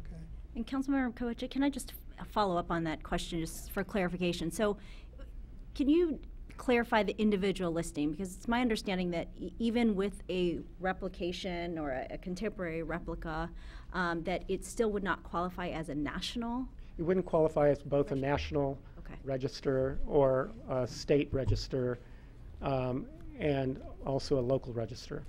The issue for, under the Secretary of Interior standards for reconstruction, is the property would have had to have already been designated as historic. Then something happens to it that it's lost or demolished. And then under very narrow processes as a reconstruction project, because you don't have the original materials, but you have to start with a property that was already designated. And so in limited circumstances where the house is gone, but it was originally designated, and you have none of the original materials left to rehabilitate, you're forced to reconstruct with new materials that are like in kind to the original. But under the Secretary of Interior standards, if you do that, and it's not favored, you must then always identify your resulting project as a modern or replica of the original. You're no longer allowed to say, this is the original house. But that treatment is permitted as a reconstruction project only where the original project was actually designated as historic, and we don't have that here. Thank you for that clarification. I did not mean to interrupt your questioning. I was going to stop right there and let some other folks ask some questions too. Kind of an unrelated question. For the benefit of the people who are watching this, as many people have driven by this property over the last year, tell me if I'm wrong about this. Is it not true that the original CUP allowed the owner to take out all the interior walls and the exterior siding? That is true. So if I could just follow it, if you could do that, if you can take out all that, wouldn't you be looking through? You would be studs? essentially looking at the framing of the structure. So I think there's a perception I'm getting from some people that the process of doing that was in fact demolition, when in fact that part of what was done was in keeping with the CUP. That's correct. Is that correct?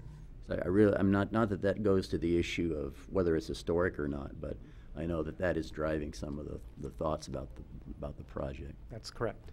Thank you. A few quick follow-up questions. Director Gonzalez, thank you for the presentation. One question about the CUP would be the CEQA finding. So there was a finding by the Planning Commission originally when they issued the CUP, which was December 2015, right? So about a year and a half ago, almost 2 years. When they issued the CUP, they made a categorical exemption finding from CEQA. Is that correct? That's correct. And from my understanding, to make that finding, to grant a categorical exemption from CEQA, it's necessary to make a finding that there is no historical significance of the building. Right. Is that And correct? That's correct, and the Planning Commission made that finding and determined that there was no significance to the property, either architecturally or historically. And again, I'm not sure if you were here, Director Gonzalez, but if whoever was here, when the Planning Commission made those findings, was there discussion around whether the house at that time, before all this happened, was potentially historically significant, whether there should be a survey, whether things that happened later on down the road should have happened at that time? There was discussion at 2 meetings. The Planning Commission did determine or decide not to pursue and require any further historical evaluation of the building at that time. Yes. Do you recall what supported that conclusion in their discussion? I don't, actually. I don't know if any, Madam City Attorney, if you were there, do you recall any of the points that were discussed that at that time, I guess what I'm getting at is 2 years ago, they made the conclusion that it wasn't historically significant. My vague recollection was a lot was known about the house at the time, and it was known that no one important to Sierra Madre history had ever lived there, that the house had not been designed or constructed by any notable architect, designer, or builder, and the only remaining issue would have been whether or not the property was somehow a unique example of craftsman-like architecture. And it just wasn't, it didn't appear so. In fact, the findings were that the present condition of the house was in very poor shape. And so they weighed all of this, and they did consider in 2 separate meetings whether the house might be historic, and if it was, how that would actually change the application that would be required. In other words, they might not be looking at a CUP, they might be looking at a certificate of appropriateness. So they actually discussed all that, and at the end of the meeting said, no, we're not going to require any further historic report, because they felt they had enough in the record for what was known about the house. And the applicant's project under this conditional use permit was perceived as a good way to preserve a piece of architecture that was going to look the same from the street, especially given the house was in such poor condition. And they made the finding under CEQA that the alterations discussed would not have any substantial impact in the environment, which is a de facto way of stating under the conditions of this project that the house was not historic. Right. And they made those findings. So I assume if we denied the appeal, we would then be making the de facto finding that that the CEQA exemption doesn't apply, actually. Yes, what you would be saying, in order to overcome the consistent findings that the house is not historic, you would need to find that new information has come into the record that refutes that, and therefore your conclusions about the house might be different. And the Planning Commission struggled with that at its last meeting and determined that it just was unable to weigh the Fisher report and the Carpenter report to determine whether there was any such new information that would override their previous decisions or findings under CEQA. And so that's why they denied it. They just couldn't make the first finding, but they didn't make a decision either way under Fisher or Carpenter report, or whether there even was any new information in the record. Right. And I think that dovetails into a question that Councilmember Capocha was getting at, which to me is probably one of the most important questions, if not the most important, which is in order to make finding number 1, is the question whether the house is historically significant as it stood once the roof was removed, or because that's the time at which the demolition permit was triggered? Or was the house historically significant at some point in the past 2, 10, however many years ago? Because those are two very different questions. So what is the question that should be answered for finding number 1? Yeah, that's important. And of course, the ordinance was written with the intent that before someone would demolish a house, they would come in and ask first. So what you're looking at is what's the condition of the house now? And the reason for that is if you're going to have an historic architect go out and look at the house, they're going to look at what's there. They're not going to look at what might have been there at some point in the past. And few architectural historians or historians would be able to do that because they wouldn't have even been familiar with how the property might have once looked. They're going to look at what is there now, and that's what they're going to evaluate. And that's what our ordinance requires. And that's what we as the quasi-judicial body need to decide tonight. Given the whole body of the record and the previous CEQA findings and all the evidence in there, that is before you to weigh all of that and decide for yourself this evening. Thank you. Thank you, Director Gonzalez.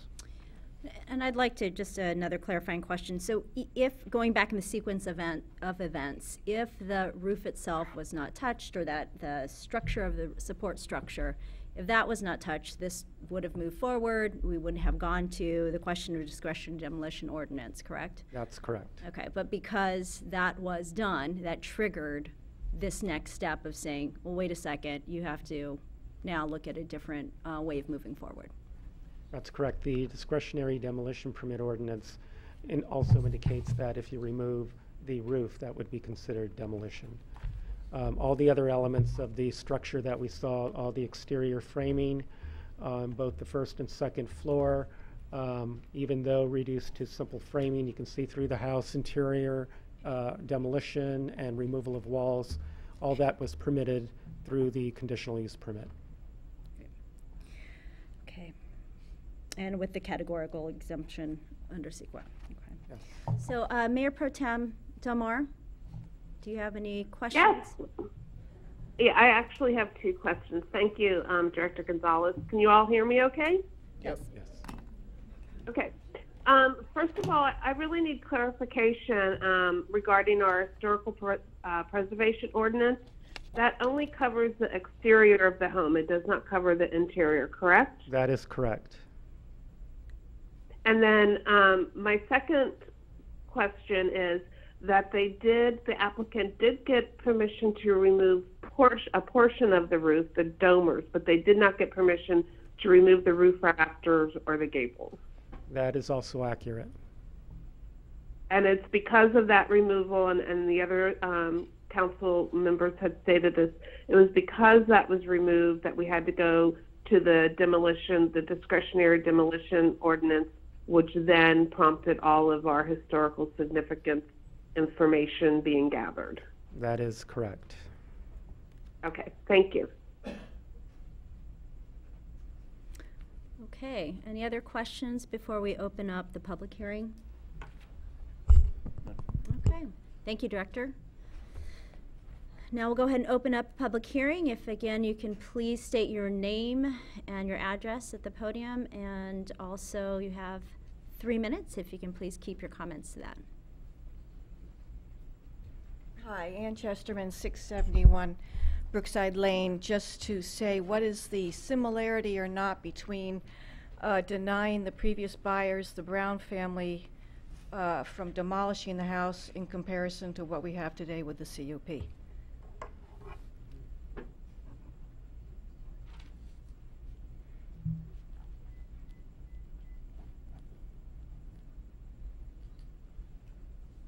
Okay, we'll see if we can answer that, but I want to make sure for public hearing we can allow time for that. Good evening, Mayor and council members. My name is Scott Carlson. I'm the attorney for the applicant. I think you've taken away most of what I was going to say in your questions to Mr. Gonzalez. With respect to what Mr. Capoccia, if I'm saying that correctly, said, This is probably exactly like the craft house scenario that you mentioned. What the applicant wants to do is to build the house that was very favorably received at the time 2 years ago, and put this house back together using the newer, more updated materials. And we're essentially in support of most of what has been presented by the staff report, so I don't know that I need to go through everything in point-by-point detail. I'm happy to answer any questions. The one question that sort of makes us scratch our heads is the requirement to try to preserve portions of the existing structure. The house is not historic. The existing framing is not historic, yet we're being told we have to keep that. And it makes a very complicated effort potentially, because you're replacing sill plates and you're replacing mud sills, and that's sort of the top and the bottom of walls, and then somehow we're supposed to try to maintain walls or things like that. So I'm just sort of curious what is motivating that condition. It wouldn't be, if you came in with a new project and said we're going to build this house just like this, but we're going to use all these old features and all this old wood, it would never be approved. So I'm not sure what the point of the condition is. So we'd like to have that that taken out as part of the granting of the application. Okay. Okay. Thank you.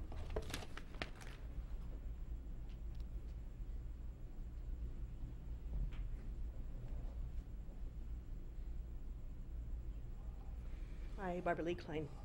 I was not going to get up until the attorney got up and just asked this question. Myself, I did not see a problem with them replicating the house. If he had wanted to restore it, he would have saved the insides and saved all the nuts and bolts and things that go with historic restoration. It's obvious that they want to replicate the house. But until the attorney got up and said, why keep the existing structure, that then puts me into the question of, so what you're saying is you really wanted to demolish the house. In that case, I would have been up here speaking against it, because that would have been not under the conditions that the lot was sold. So maybe I've just confused it more, maybe I'm misunderstanding, but I thought the house was going to be replicated in the build that it is. And each of us, in the eye of the beholder, beauty is for whatever, restoration. So, good luck.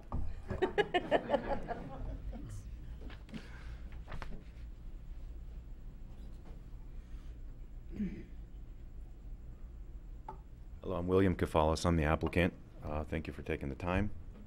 I just wanted to answer, I didn't get your name, I apologize, of what we're trying to accomplish. I don't want it to come out flippant that we're trying to demolish this house. There are significant structural issues with the house, as Mr. Guerra, the building official, has pointed out.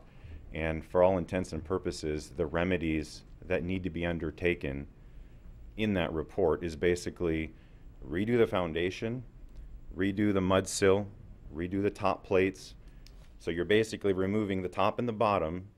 You're reframing a lot of the studs themselves, all of the openings. There are no headers, so we got to replace headers. Cripple walls have to be replaced. So the remedy that we're talking about is some magical way of leaving the parts of the wall suspended to rebuild this house. And all I'm asking for is to rebuild the same house. We're not asking to build something new. The only thing that we see that is feasible to keep is the actual rock foundation. And to do that is also a very technically difficult thing to do. It implies putting a new sister foundation on the inside, grade beam on top of the other, to tie the whole thing together. So I am not asking to build a new house. I'm asking to build the same house in the same way that the CUP was approved, just in a manner that's safe. Thank you. Hi, good evening. Joe Catalano, 480 North Lima Street. I think when we talk about this particular issue, you know, the framing and what we keep and what we don't, we really should be asking the question about, do we want them to keep the original wood for some reason when the everything else has possibly been decided as non-historic, or is the real issue that they were asking way back when in the CUP that the profile, the shape, the proportions, the height, the angles, and so on and so forth be kept the same? In which case, if they document carefully enough before they continue with any more removals, you can get that with totally new framing. So we really should be asking ourselves specifically, what are we asking for here? Did you want to keep the old wood, or did you want them to keep all of the original shapes and profiles? Thank you. Thank you. In which case, if you want to, you could do it all with new wood and all with new framing in compliance with current code and still keep all those old shapes. Thanks. Thank you. Do we have anyone else that would like to comment on this item? Good evening. Cheryl Galbraith, 110 East Miramonte, and my husband and I live on the west side of the property. And I'm just here to urge you to let this project go through. I've been looking at that house vacant for 3.5 years, and we now have someone that wants to do justice to the neighborhood, make it a beautiful property again, which it has not been in, well, probably 40, 50 years. So I'm just urging you to let the project go through. And as far as this conversation of the framing, I don't know much about, I've done a little bit of work with woods at the house, but it makes no sense to me to ask him to sister up new wood to old rotting wood. It's like, why would you want to do that? So that's my comment on that. But please let the project go through. Thank you. Thank you. Okay, anyone else that would like to comment on this issue? Mayor, before we close public comment, either Mr. Kafalis or Mr. Carlson are allowed a summary or rebuttal at the end of public comments. Their total time, including what they've already been speaking, is limited to 10 minutes. Okay, thank you for that. I don't have so much as a rebuttal. I agree with everything that you have said. I even agree with most of what the audience have said, too. And I want to just piggyback a little bit about what Mr. Catalano said about keeping the shapes and sizes. We have two things going for us right now, and that is the drawings that were done for the original CUP were all measured exactly from the existing house. I would take that a step further. Our historic architect, Mr. Carpenter, had suggested even taking out laser measurements to get everything exactly correct. I'm completely agreeable with that because that was my intent from the beginning, is to match the same house. Now, when we started, we didn't intend, or we hoped that we wouldn't have to reframe the whole house because obviously that's an added expense. We were planning on adding to the back and fixing whatever we needed. In this particular case, we just see it as an insurmountable challenge to keep any of that wood. So we're trying to build the exact same house that was there with the addition on the back to try to keep it as true to the original as possible. So I urge you to allow us to do this in a manner that would be safe so that the house can last for another 110 years so that the next generation can deal with this at that time, and hopefully it will It'll be historic by then. hopefully hopefully Hardy Board would be historic by then too. But I don't mean to make light of it. I know this is a serious issue, and I know a lot of people have a serious problem with what has happened to the house. I'm mindful of that. I really am. I know that it's not what I would have intended to do, is to take the whole thing down. As far as the exterior of the house and the interior, there just really wasn't a way for us to save that. And I know a lot of people won't believe me when I say that. I'm okay with it. I know there are consequences to that.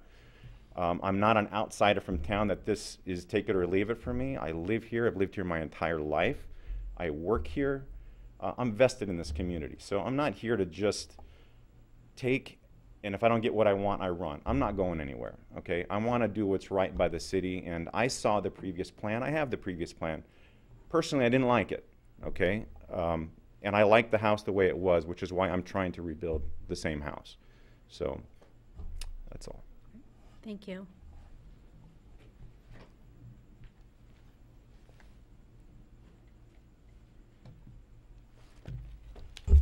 Just one concluding comment on the framing. I mean, we'd be happy to agree to a condition that required us to do the laser sighting or some other method to make sure all of the sight lines and the dimensional qualities of the house are maintained in lieu of having to actually retain any of the rotted and the old framing. Thank you. Thank you. Okay, and given that there are no other people coming up for public comment, I do want to address one of the questions, and Mr. City Manager or Director Gonzalez, I don't know if you'd be the best to answer it, but I would try to answer it, but I think one of you would be better at it, was the question about the previous owner and the design and how this was different. Yeah, and I think we can even answer that. I mean, the previous owner was going to demolish the whole house and build a completely new modern house that looked nothing like this house. This plan, which was, I think it came with great fanfare at the time it was approved, is going to be essentially building the same house with new materials. So, I mean, I think they're significantly different. I mean, the only similarity is that there was going to be some construction at the forefront of taking the original materials down. So, there you go. Thank you. I think we're good. Okay, so that will close the public hearing. I'll bring it back to council for discussion. Yeah, and I had a question about the this new issue that's been brought up. And to be clear, I don't think this was necessarily in front of us tonight. We can consider it, but before we consider whether the existing structure as it is should be replaced or not, I'd like to hear from Mr. Guerra, who did submit a letter and a report on the existing structure and the safety of it. Can you just opine on behalf of the city your findings as to, if you come to the microphone, as to the existing wood structure and whether, in your opinion, you think that it needs to be replaced? No, in my opinion, not all of it needed to be replaced. That was the basis of my report, was replace as necessary, sister when as possible. And the basis of my report was to maintain as much of the existing framing as possible. And not to put you on the spot, but how much do you remember, or do you recall, this was back in, I think, October 2016 when you were there, but how much of the existing wood, and I'm sure it's deteriorated a bit now with the elements, but how much of the existing wood now do you think need to be replaced versus can stand as it is? I would probably have to re-inspect it to see if there's been more deterioration. I did make a determination that the top floor needed to be rebuilt completely. I did make recommendations to try and preserve portions of the other floor. Just to comment on what I would envision the process to be, we would require that new plans be resubmitted that show what's going to be replaced, what was going to be kept, and then probably prior to approving the plans, we would re-inspect the building again to match the proposed plans and propose repairs on what was going to be kept. Thank you. What would be the advantage of, Mr. Guerra, I'm sorry, I should have just asked you to just stand up, but what's the advantage of preserving the old framing that will never be seen because it's going to be covered on the inside and out? From a building code perspective, there is no advantage. So it really, I mean, I know we're trying to retain some element of historical value here, but I think that is provided in the plans that are submitted to preserve the look of the house with using new materials, but keeping the architectural details the way they've been submitted and approved by the original CUP. But as far as, I'm just wondering, I mean, why should we require this in the approval to reuse the old studs? And I mean, if it's more economical to replace it, why would we not allow that? it would be more economical to replace it entirely. The direction at the time of the inspection was to see what as much of the existing wood that could be preserved. That was the basis of my inspection. Yeah. Director Gonzalez, if I can just ask you, I mean, it was suggested and offered by Mr. Kafalis to do laser sighting. What would you require? I mean, again, we weren't expecting to get this. I mean, this is something new. It's hard for us to, but we want to do the right thing here. How can we work with them without getting, for the council or the planning commission to get too deep into the weeds on this? I mean, what we want to do, I think, if I'm speaking for everybody, but you guys weigh in yourself, is we want to comply with the original CUP and the designs that have been submitted so that the house looks the way it's, you know, approved. So how can we be sure that that could happen with allowing them the flexibility to do so in a more economical manner?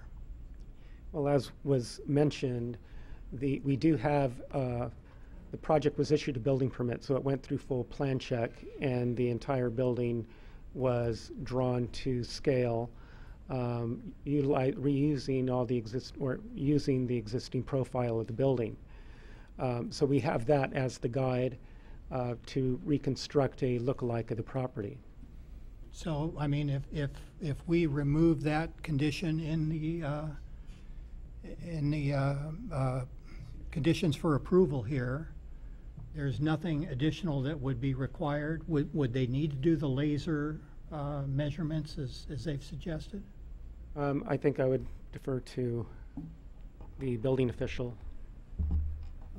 Under the building code, we would not require the laser. We would require resubmittal of plans to clearly show all of the new framing that they're going to do. The plans that are approved right now do not show the entire reconstruction of the building. They do show the exterior being maintained. They do all of those elevations, I suspect, would stay the same. The actual framing plans would be resubmitted. And the framing plans, if submitted with the same profile, would be consistent with the CUP that has already been issued? Yes. Okay, well, I don't know why we wouldn't allow that. So I just need to understand also, though, if the demolition permit is approved, there's still a resubmittal for plans? Yes, the plans that are currently approved do not show the current scope of work that was proposed either under the demo or as being discussed tonight.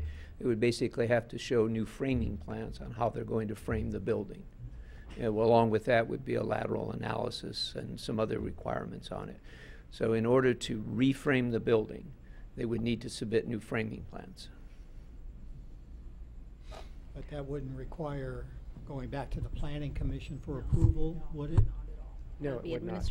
Is just a point of clarification from the applicant and his attorney. Is there a reason why was this brought up at all with the planning commission? Is there a reason why this is being brought up now?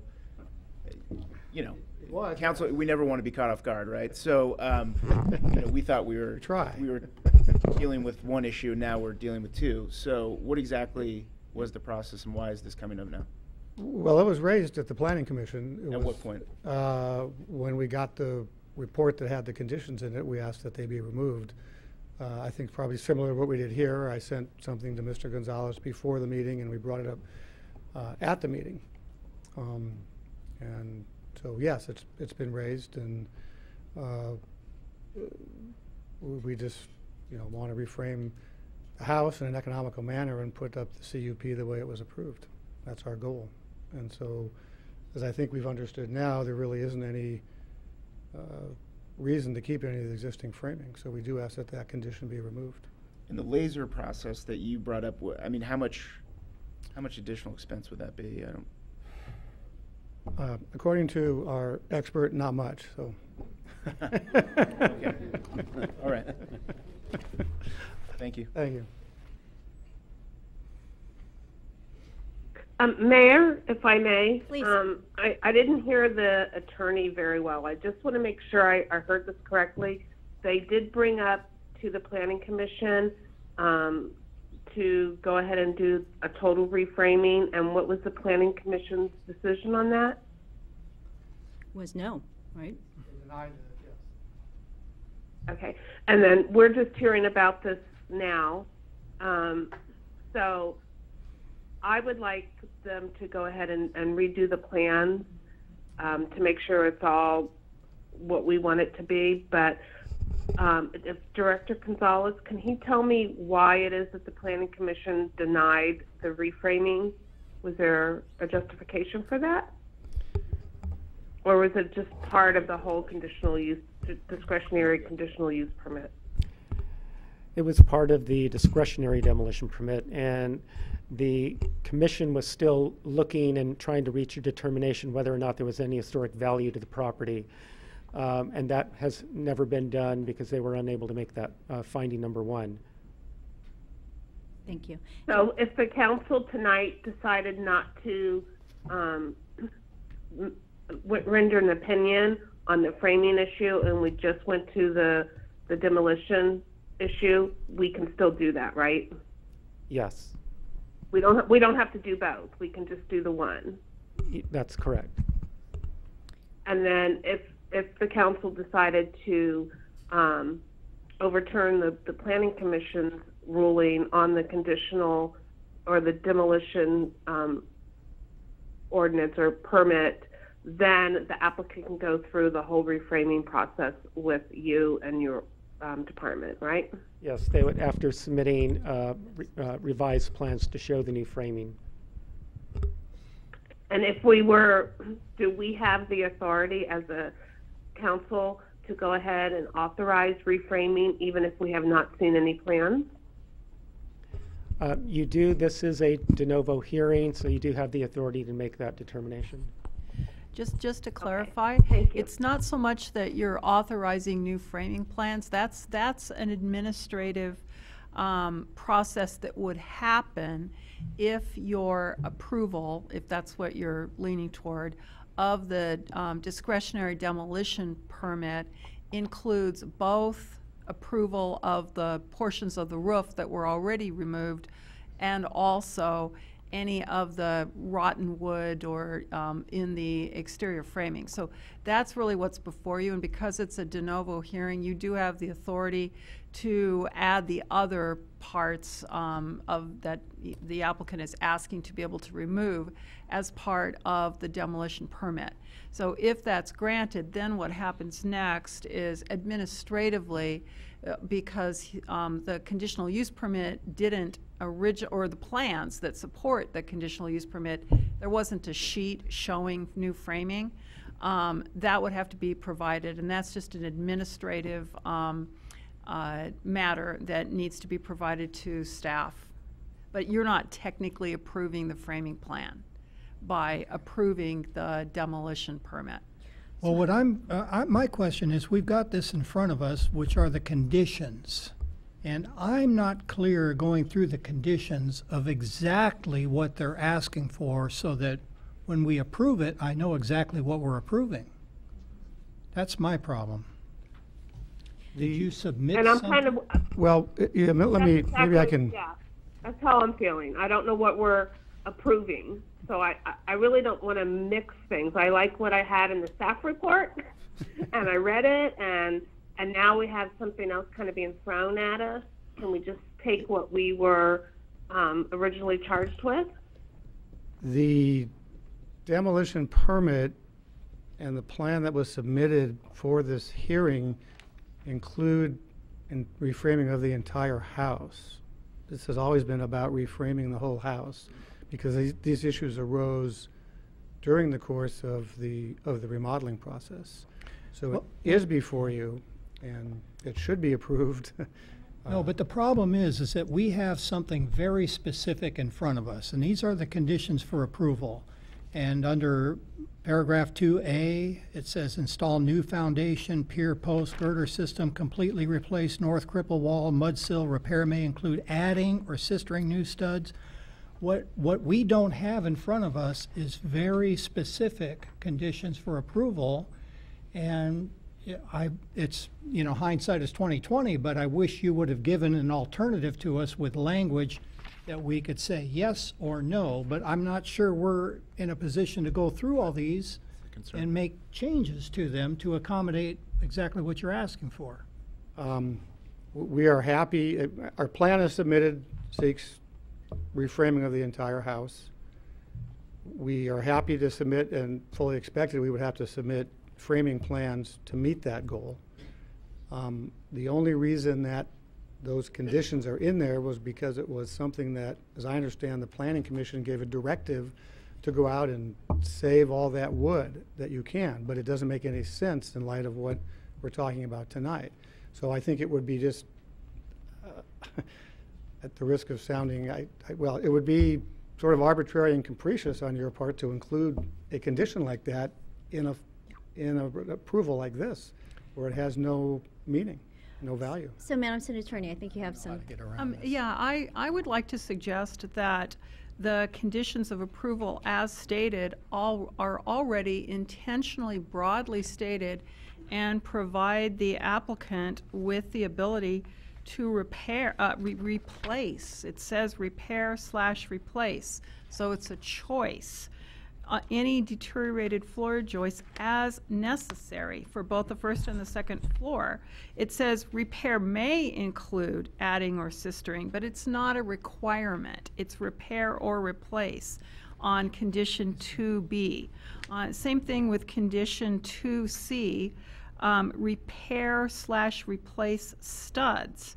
So again, I think it's really up to the applicant and the building official as to whether the existing framing is sufficiently deteriorated to require replacement. And if you, so I think we're getting too caught up, both the applicant as well, in these conditions. I think they're already there and they have the authority they need to move forward if in fact the wood needs to be replaced. It specifically states that's an option. Originally, when the Planning Commission created these conditions, it was still trying to follow the Fisher Report and save as much of the original features that remained in the house, but internal studs and framing could never be considered a character-defining feature, even if the house had been historic. My only quibble with that is the use of the word needs to be replaced, because in our opinion, it all needs to be replaced and should be replaced to build a new structurally sound house. Have you ever heard of the term sell past the close at this point? Yeah. Okay. You should probably stop. Okay, well, I'll just say I'm in support of allowing them flexibility, provided that they meet the intent and the specifications that are really originally laid out in the CUP. I don't want to get caught up in all that stuff. Agreed.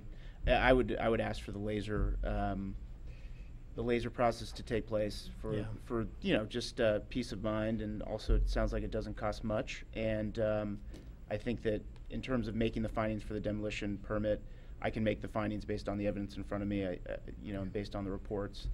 And I think that this project, again, as it was 2 years ago, I think it's a great project, and I think this house is going to be fantastic when it's done. And to the point about replacing versus repairing, I think we want to build safe houses that are going to last a long time. And if the wood is deteriorated to such a point where it's not safe, then I think it makes sense to replace it, just because logically and practically that makes sense. So I think the main thing, as Mr. Catalano had pointed out, is really the shapes and the profiles of the house. And if there's ways of achieving that without necessarily keeping 110-year-old wood, then I think we should do that.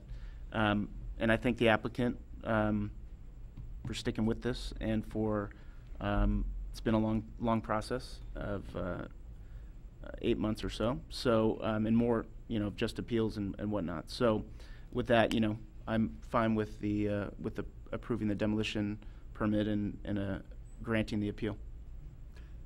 And let me jump in with my 10 cents worth. First, I agree with everyone here. I think it's pretty obvious we can't find that it's historic based on the information we've been presented. I want to thank Mr. Cafals for buying that property, because I'm just saying, we went through this before with the previous owner, and that was a mess. No one thought anyone would buy that property. and you did, and I'm sorry this had to happen. I'm not going to say it's your fault or anyone else's fault. I'm just going to say I think we found a way to move you forward here, and I think this is going to be good for your neighborhood and hopefully for your family. And I am very flexible in terms of the framing issue. If you need to take it all out, fine. If you can save yourself a few bucks, I know this has cost you a lot of money. I'm good with that. But I don't, it's not an issue, it's not a beach I want to die on here in council tonight, but again, I'm very thankful you bought the property. I believe we're going to have a nice house there eventually. Mayor Pro Tem, do you have any comments? I do. I really can't find any justification for having to do another historical survey with so much of the house already gone. Based on the plans that have been presented and the original CUP, the house is going to resemble what it was and be structurally sound. I think it will be really nice for the neighborhood. I'm sure the neighbors are excited to get a house built there again instead of the vacant lot that they've had.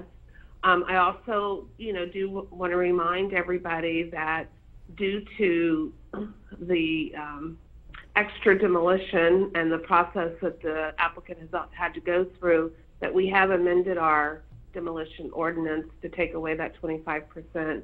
So I think we've done all that we can as a city council to ensure our preservation of our homes and the character and the village that we all came to love in Sierra Madre. I applaud the applicant for wanting to replicate the home, to bring it back to its natural character, and we just need to move forward. Thank you. Yeah, this was a very contentious issue in town, and I know the intent of the applicant was there initially. And if that roof just wasn't taken off, we would have been just fine. We would have moved forward in it. But I do want to recognize the fact that the Planning Commission, they really did their job. I know the intent was there to ensure that they were following ordinance. We in this town, the city council has been very supportive of our preservation. We put into our general plan as well as our ordinances. We've adjusted our ordinances to reflect as such. And given that there's a lot of hindsight, we can do a lot of finger pointing. But at this point, I walk by that property all the time too, and it is such an eyesore. And I know for a lot of neighbors, we had a lot of support letters that came through also, that I'm also in support of approving this. So with that, I'll move for approval of the appeal and recommendation of staff to adopt. I'm not sure what the number is, but adopt the approval of the demolition permit. I'll second that. all in favor? Aye. Aye. Motion. Aye. Motion carries unanimously. Good luck. Good luck. So I know a lot of you are here for the next two items, but I am going to ask, we're going to do a really quick 5-minute break, and we'll be back here at in 5 minutes. Thanks.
Okay, with regard to these trash compactors, so Athens, then you guys, will you get a signal that we're getting 70% full, then you come and?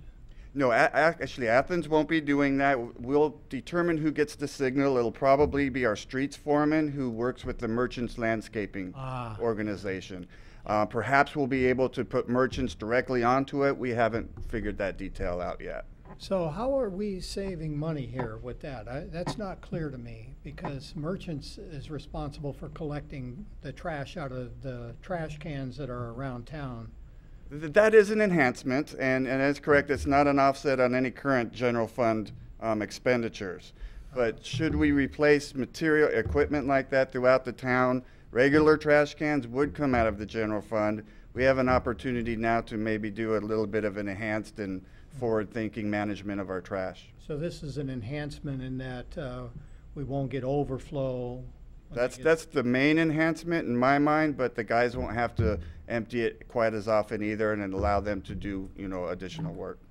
So, but the guys who empty it today are merchants? Yes. Contractors. So can we get a concession?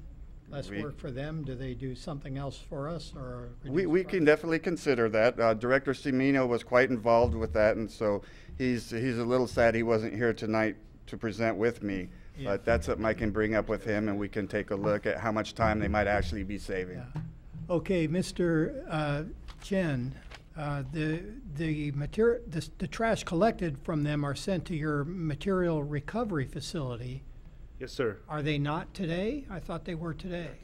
They are today as well. So there's really no difference there then? No, sir. Is it easier for you to sort recyclables out of compacted trash versus uncompacted? I'm just curious. Actually, there's not a difference. When they get to the material recycling facility, they are processed through the line, whether they're compacted or not compacted. I believe it is an enhancement to how they're presented or how they currently look on your streets. Yeah. But in terms of after it gets to our facility, trash is trash. Okay. All right, just one more, just arithmetic problem here. Is the street sweeping is $1.31 per month, and I understand that we have 3,300 residential customers. So if I take $1.31 times 3,300 times 12, that's only just under 52,000, but we're spending 94,000. So the rest of this is all borne by who? The commercial? Yeah. Really, that much? Yep. And roll-offs. And roll-off. Okay. Demolition. All right. So is the charge proportional? I mean, because the staff report doesn't say how much extra the commercial or roll-offs are paying, but that $1.31 in comparison to the amount we spend, is it proportional to them? Are they? I don't want to. I'm just asking, are they bearing a disproportional amount of this burden compared to residents? No, and that was a discussion we had. Athens provided a proposal that had it flat across the different types of accounts, and we opted for one that was a little bit more proportional. Okay.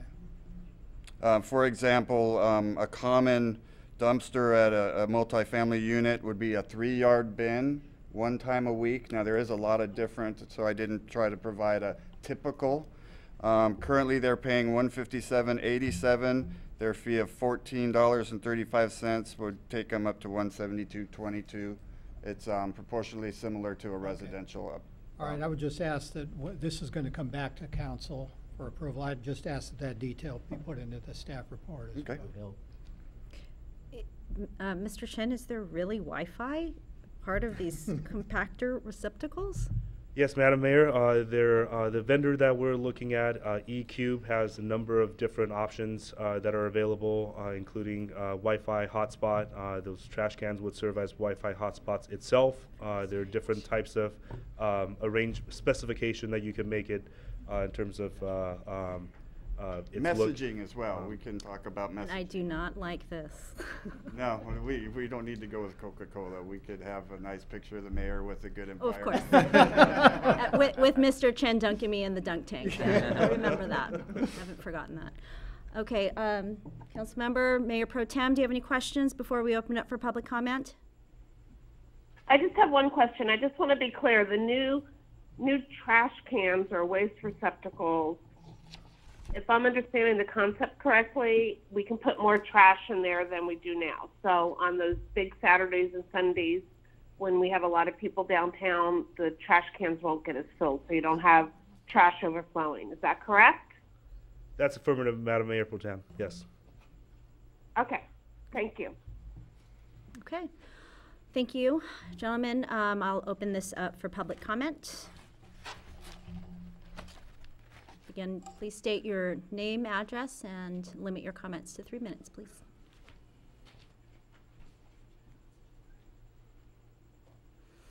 Hi, Barbara Lee. Why not jump up because nobody else is? More taxes.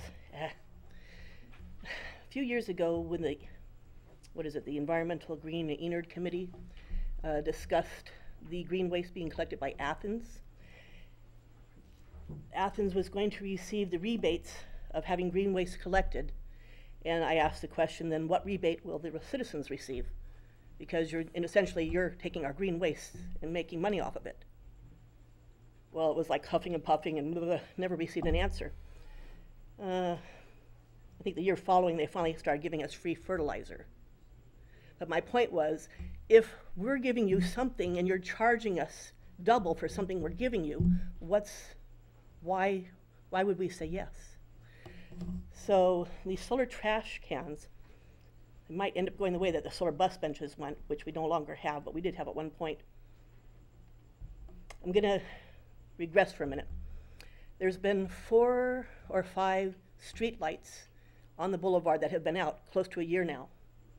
I keep on forgetting to call up and saying, hey, these street lights, and they're right at the crosswalks. These street lights are out. When's the group gonna come around and replace the light bulbs? So I'm thinking if we go the simplistic way of having these trash cans have Wi-Fi that we can all, stand by our cell phones maybe and get better reception. If these trash cans are gonna take longer to be emptied, maybe the maintenance group will have more time to go replace light bulbs and things. I don't know. It just doesn't sound like a fair trade-off for 11 cents per household to have the downtown business district do what they're already doing. I just don't see the give and take. As far as the putting the netting in front of the catch basins, if I'm understanding it right, with the water flow, when we did have a lot of water coming down Sierra Madre, a group of us said, we're gonna have to stand with shovels and hold some of that netting up off of Grandview because the flow is so fast and the debris gets so fast in front of that the flooding immediately occurs. In fact, the old Heflin property, half of it was washed out from that last big flood. So that would not be a good idea to put those nettings up in certain areas around town. So I'm not hearing what the good trade-off is. It's an interesting concept, but I don't think that we need to be the test site for Athens doing something else like this. Thanks. Thank you. Anyone else like to provide public comment on this item? Okay, seeing none, I'll bring this back to council. And it looks... I think we're bringing it back at a future date when we have the contract in front of us to finally approve it. But I think that, generally speaking, I'm in favor of it. I think that we can talk next meeting when we have this back in front of us, whether, all of it makes sense, whether a portion of it does. But to me, it seems to pencil out because of the fact if we didn't do this, there'd be a pretty huge or significant upfront cost for at least the catch basins. And I think standing alone for Athens to take that on and for us to be able to defer payments and still get it done, which is going to be, I think is legally required on us right now, and we should be doing it, I think is for me the main reason why I think this makes sense. So, but we can talk, I'll say more, I guess, when the contract is back in front of us. Yeah, I agree that I think the catch basin thing is the real key thing that I'm really in favor of. I've railed on about our MS4 permit on and on, so I'm not going to do it here, but I mean, this is the one area where I think this is where life would be better for everybody if we kept the trash out of the waterways. I mean, it's horrible after a storm how much trash goes in there. And this is really something that's visible, that people are impacted by. I mean, we can debate whether zinc is affected or not to anybody, but trash is a big problem. And I think the more we can do to just keep the trash off the streets, number one, and number two, catch it before it gets down there, this is a really good thing. And it's a great way to pay for it. I mean, this is, I mean, look, the bottom line is all you folks, ratepayers, taxpayers out there, you are the ones that are going to have to pay for the MS4 mandates, and a little bit here, a little bit there, but you are going to pay for it, and I think this is a good way to do it. So I'm in favor of it. I'm not sure about the second part about having Athens pay us back the $11 a month, but let's take a look at that, and I'll pass final judgment on that later. I think the trash compactors are a good idea. I think that's enhancement for the community, and it's not a unreasonable amount to pay here. So in general, I'm in favor. Again, I'm going to agree with you, but I want to modify something you said, see if you'll accept it. You said that we're going to, our ratepayers, taxpayers are going to have to pay for the MS4 permit. Let's just remind the ratepayers and taxpayers that we didn't come up with the MS4 permit. That's not something that we wanted to do. It's been foisted upon us, and so this is a very innovative way. When I was reading the staff report, I was kind of scratching, is that true? We can actually get this done? And we've been scratching our heads talking about, well, how are we going to comply with this permit? And here it is, tailor-made, and we don't have to reinvent the wheel. We'll let somebody else do it. And so I love that part of it. I think when we look at the actual contract, we can see the exact specifics out. Maybe we'll monkey around with it a little bit in the next hearing, but I like it. I like it a lot. Mayor Pro Tem? Hi, again, I need to read the contract. We didn't have the full contract in front of us. But I also really want to commend our staff for thinking out of the box. It sounds like our staff is kind of leading the charge in this wastewater.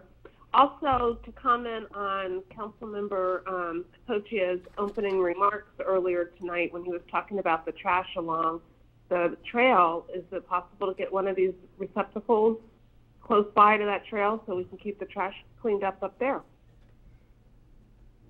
Why not? Thanks, and I actually was ready to authorize the city manager to move forward on the contract given the agreement, but it looks like I may not have the votes on that. But I am in support of this. I am really excited about what has already been said in terms of what staff has done to think innovatively.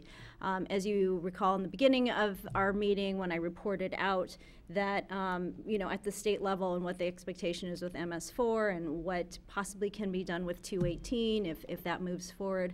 I think this is actually a tax saver for us as residents in our city. So I'm really excited about this. Not excited about the pass-through piece, but there's when you're looking at net over the net, what's going out and what's coming back in, and where we are in comparison to the other cities, I think this is a good deal. So with that, I think we're going to continue this item to the next meeting, and no further action needs to be taken. Okay, thank you. Okay, looks like this is the one item that has kept most of our attendees here today. And now we have the item on the existing recreation center in the new Sierra Madre Library, and I'm going to ask Director Baker if I believe he'll be the one presenting on this item. Yes, I'm going to jump in real quick first, Mayor.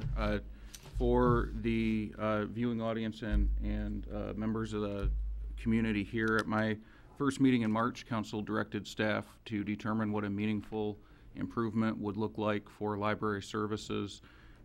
Director Baker worked with the Community Services Commission and the Library Board to determine how we would define that. Staff is also included in the report 2 alternatives that would change the model of service and also reduce costs if that's the direction Council wanted to go. The recommendation tonight was approved unanimously by both of the boards I mentioned earlier, and the recommendation is what Director Baker will talk about. Great, thank you. So Director Baker, the floor is yours. All right. There. Mayor Pro Tem, Council, In March of this year, I presented to you the Library Facility Master Plan, a summary of the current state of our 62-year-old building. And I shared with you, and I'm sharing for the audience now, 62 years of deferred maintenance, antiquated plumbing, antiquated electrical, structural issues, seismic issues, asbestos, dry rot, and a leaky roof, among many other things, including 142 ADA deficiencies, which are outlined in our ADA access report, which create a domino effect of costs. When we start doing one of them, it just dominoes and dominoes and dominoes, and that was the main cost factor that we had. And our lack of community space, even as our demand grows. And you can see some of our statistics there that we have in just this last year. Total checkouts and circulation, pretty close to 100,000. Program attendance, 12,700. We're doing pretty well. Our demand is definitely growing, but we have no community space whatsoever. When the community comes in for programs, we take the furniture, we roll it into the aisles, and we squeeze in elbow to elbow. That's kind of how we manage it now. So in terms of library service, it's not the best way to be doing things. And we've known about this project. We've known about these problems for 40 years.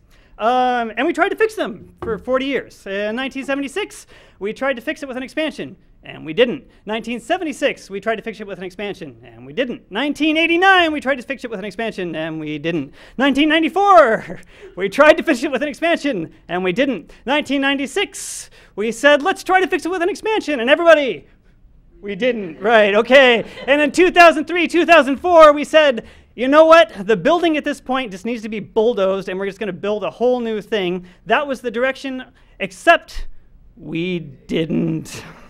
Thank you all. Appreciate that. All right. So the problem we have now is that we have our building, and to Band-Aid fix it, to just take care of those issues I just showed you slides of and the ADA things, $1.4 million. That's just bandages. That gives us exactly what we have now. We're spending a lot of money. We're just throwing the money at it to try to get those main things. Or we said, when we presented the plan, that $3.8 million would do a meaningful improvement. That means that we take care of the issues by putting a big expansion on the back. It would be $3.8 million. All the ADA things would be in that back expansion. We would renovate that space, relook at it, and that would give us a meaningful improvement for library services for the city. So those were the costs that we're at. $1.4 million for Band-Aid, or $3.8 million for a meaningful improvement. We also have a second problem. Second problem is our community services department. Over the past 5-6 years, heavy cuts to the programs, heavy cuts to staffing. We have shrinking community use space as more and more community groups vie for the space that we have. And we've had the elimination of some of our major events. We've kept 4th of July and Halloween, and a couple of the big ones, but we've really had to cut back. And we've got another problem, which is money. So that's it. I can't explain that any other way. We've got a lack of money. So we stepped back and asked, what can we do to solve this problem? What can we do with what we have? How can we think outside of the box to approach this in a different manner? And how can we do it without asking for a property tax, or without going out for a bond measure, or without going to the taxpayers directly to fund this in a taxation way? And this is what we came up with for a solution. The Sierra Madre Library and Cultural Center, or if you prefer the name Sierra Madre Library and Community Center, that's fine. I'm good with either name. Using the existing recreation building in Sierra Vista Park. We'd be able to increase library and community services programming, because we'd be taking the library services staff and the community services staff, would be combining them in the same building, so they'd be able to work more efficiently. They'd be able to tag team for programs. They'd be able to offer more programs based on the strengths working together. And we do this without asking for a tax increase or a bond measure. Set in the city's largest park, which is a very nice draw. We would put a single-story addition onto the back of the building in order to expand the space to about 16,000 to 18,000 square feet, which would double what our library space is now. And we would have that 3,600 feet of open, flexible space, classrooms and meeting rooms on that second story, which would remain exactly as it is. And ADA accessible, which is a really good thing. This is just kind of a concept drawing of what we're looking at.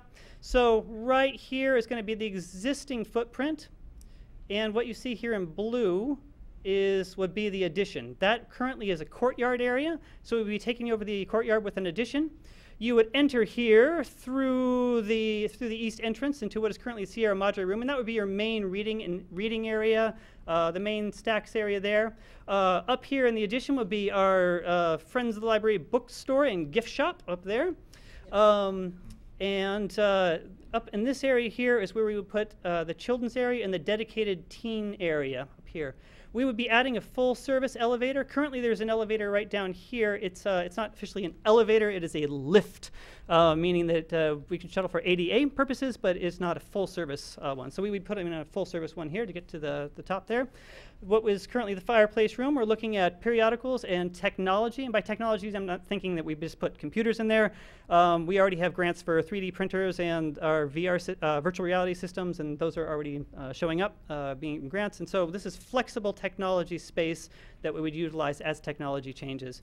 And over in this corner here, we have the historical archives, which is a fantastic spot for historical archives. Currently, the historical archives are in the library's basement, where they share the space with a lot of rodents and an untemperature control and unhumidity control environment.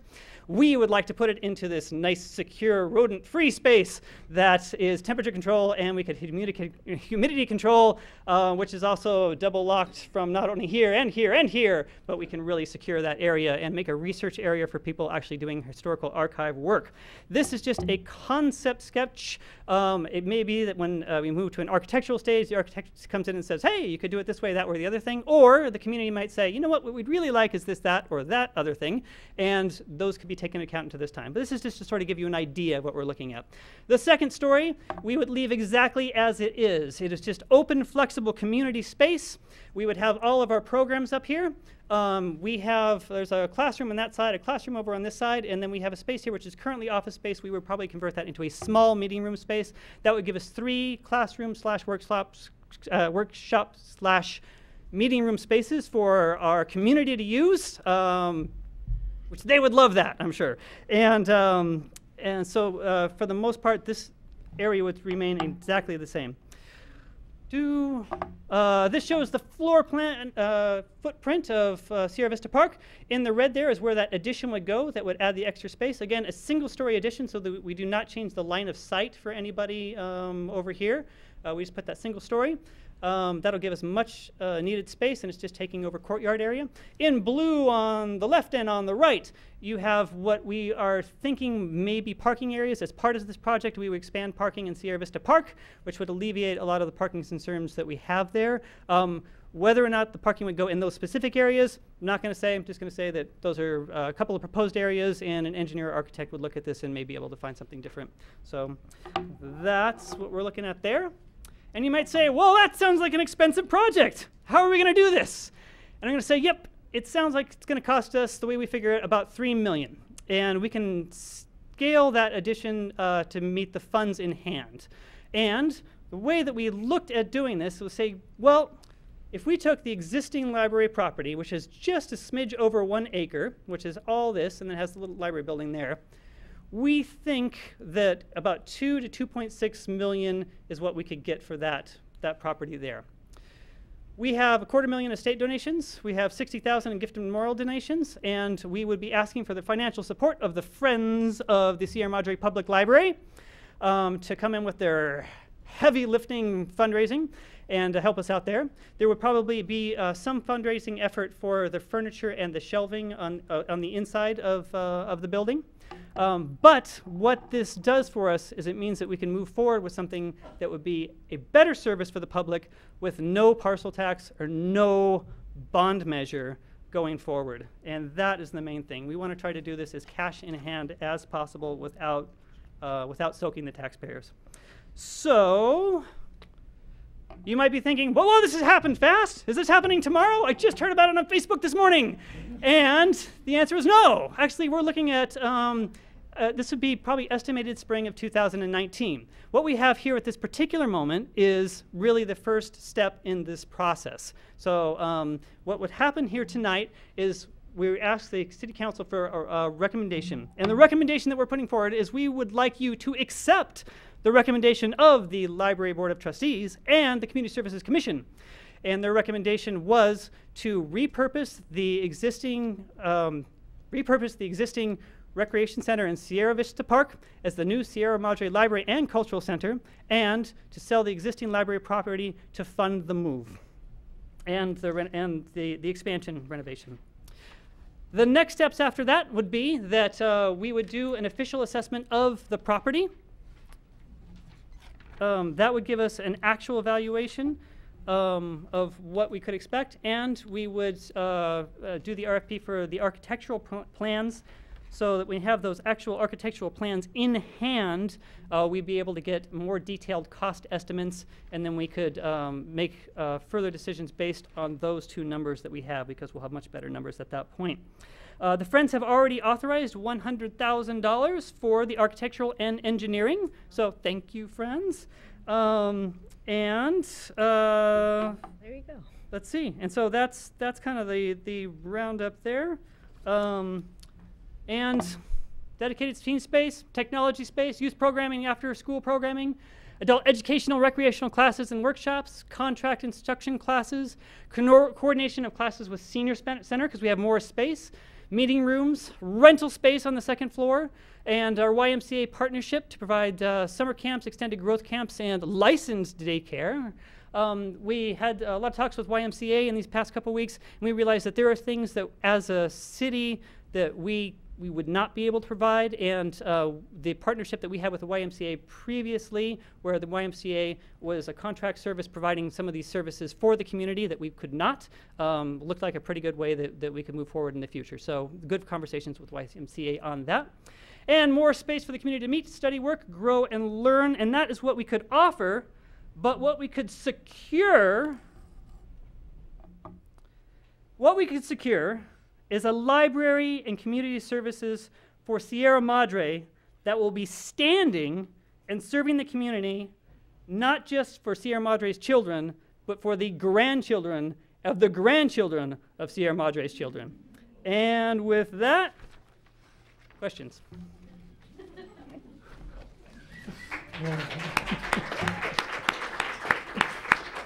Thank you, Director Baker. I'm sure there's a reason we had you at the end, because that was just the most energetic and animated presentation. It's all about the sugar, that's right.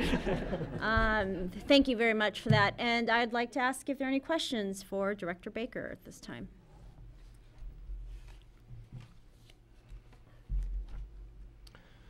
Well, about the recreation programs, I mean, how much of that space is used today, and how does that affect the recreation programs that are offered today through the Y? How would this change that? So what we'd be looking at is the library and community service would be working together, and we'd be trying to offer as many recreational programs as we can. When we're looking at the space, we're not necessarily looking at saying we're going to expand it and fill it full of bookshelves. Mm-hmm. The changing idea is that we're going to put probably about the same amount of bookshelves that we have currently, but we're going to greatly expand the space so that we have more space for community, we have more space for growth, we have more space for workshops, we have more space for programming. Mm-hmm. Community service has a really fantastic history in this town of doing amazing programming, and it's something that we've just lost over the course of the last few years just because that's the way that funding went. So we are very adept at doing fantastic programs. The library is adept at doing fantastic programs. So we can expand and see what the community wants in terms of what they actually are asking for programs or sports leagues or whatever it is that they would like us to take in that direction. And we definitely step back and say there are areas that we cannot take over, and the YMCA as a contract would be an absolutely fantastic way of hitting some of those areas that we cannot. So the best thing that we could do is move forward and just look at ask what the community wants, and then try to fill as many of those needs as possible. And we have a fantastic history of being able to do that in the past. Okay. Have you thought much about how you're going to get feedback from the public and library patrons? You probably haven't done too much of that yet, right? No, this is really the first step in what's going to be a fairly long process. Yeah. And so that process would involve a lot of feedback coming in from the community. I'm sure that I'll hear a lot of feedback tonight. I'll be taking notes. And so we do not currently have a library strategic plan. The library strategic plan had expired in this last year. It's a different process where we actually go into the community. We do polls. We usually have a contractor that we work with that polls the community, puts together what kinds of needs or the community has, and then puts them together in a very detailed report. So since that kind of coincidentally is happening at the same time, it's a good way to actually get that feedback, because we would be doing that process as it is. So. Who's going to take the lead on the fundraising to close the gap between what we could fund through the sale of the property and the actual cost? We're looking first off at the Friends of the Library, who have been discussing a foundation. And so that is one possibility. I'm not going to point anybody out, but just to say that discussion has been happening. Yeah. So. Okay, thank you. Director Baker, I didn't see any reference to pool activity. Is there still intent to continue services there? I saw a reference to YMCA, but YMCA's agreement for the rec center is through February of 2019. Waterworks has an agreement for another 2.5 years. So Waterworks would still be operating that until that contract came up. At that point, that contract goes before Community Services Commission and City Council, and you can take a look and make decisions at that time. Okay, thank you. Any other questions for Director Baker? Good. Just want to hear from the public, I think, yeah. No? Mayor Pro Tem, you're good? No, actually, I do have a question. So and thank you for that energetic presentation, always delightful. So if I'm understanding correctly, we're not looking at cutting any library services, but enhancing them and actually being able to offer more, because we will have more space in order to do more of the, the Rhyme Time and Mommy Me and all the other community services, as well as additional ones. And then we'll also have a nice place to display our historical preservation, our historical artifacts. Is that correct? That is correct. We would have the combined forces of both library and community services staffed in the same building, which would greatly increase our efficiency, be able to offer a lot more programs. We have a lot more space to do things in. No more rolling furniture in the aisles and standing elbow to elbow, with the fire marshal saying no more people can come in. This is the opportunity we have to actually expand service. We would not be able to do that in the current library building, and certainly would not be able to do that with a Band-Aid fix. Mayor, can I add one point on to that? All the questions have been about services and community feedback so far, and one thing we've heard from the community very clearly is they value the Y. They enjoy the Y. They enjoy the programs they offer. So I want to make it clear the Y is a partner now, and we intend for them to be a partner moving forward, just so there's no miscommunication about that. Okay, thank you. So let's go ahead and take this time to open it up to public comment, and it looks like we've got a lot of folks that are interested in speaking. So if we could limit our comments to 2 minutes, if possible, and name and thanks. Rich Proctor, library trustee. I just wanted to basically reiterate some things Ryan said. I want to begin by saying the library trustees very enthusiastically endorse this plan. The reasons are obvious. We just heard them all. The past is littered with plans to, and very, great plans to either fix the library or rebuild it, and we always end up asking City Council for, say, $2, $3, $4 million, and you often say, well, we'd love to do that, but it's not possible. Now, this seems like a miracle. It seems like a dream come true when we look at the positives and negatives of this deal. I mean, the positives are all the ADA considerations that it would take to fix the old library go away. All the electrical and infrastructure issues, they all go away. The problems of trying to fix a building that was built for 20 years that's 62 years old, they all go away. Community service groups who are now scrunched into various places around the city suddenly have this wonderful new home. The Civic Club has a new home, the Friends have a new home, the seniors have a new place to hang out here. And best of all, you can concentrate on infrastructure issues in the city of Sierra Madre and the fire department, and we don't have to go to the very generous taxpayers of Sierra Madre who through the goodness of their hearts, approved the UUT tax by 70%. We don't have to go back and ask them for more money. They'll get this wonderful new facility, you know, and it's without having to ask for a tax increase. What's the downside? Well, you know, originally we thought maybe the YMCA might be displaced. I think now we are pretty well, we have a way to think about this where we have enough time and certainly the intention to incorporate them into this plan in some way. Walt Disney famously said, "All dreams can come true if we have the courage to pursue them." Our dream is a new, beautiful, sustainable public library that will serve the public for the next 60 years. This is our moment to make that dream come true. Thank you. Thank you, Trustee Proctor.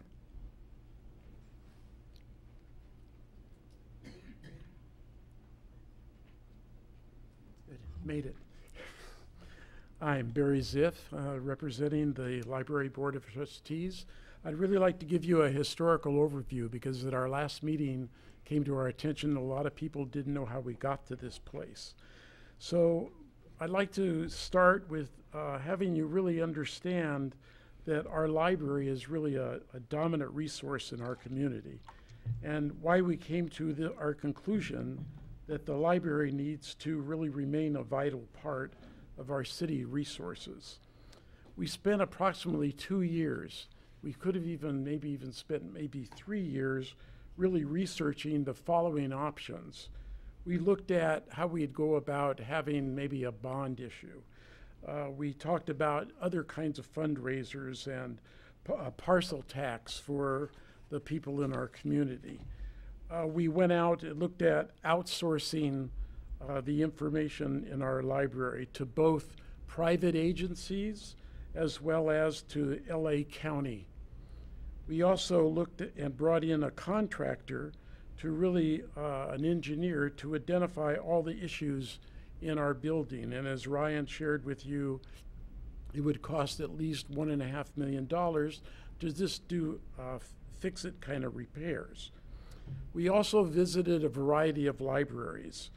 Each of these libraries either represented a library that was run by a profit-making organization or by LA County or by the community. So to give you an idea of some of those that we visited, we went to Frazier Park, to Cucamonga, to Altadena, to Pomona, Monrovia, Santa Clarita, Temecula, and Whittier.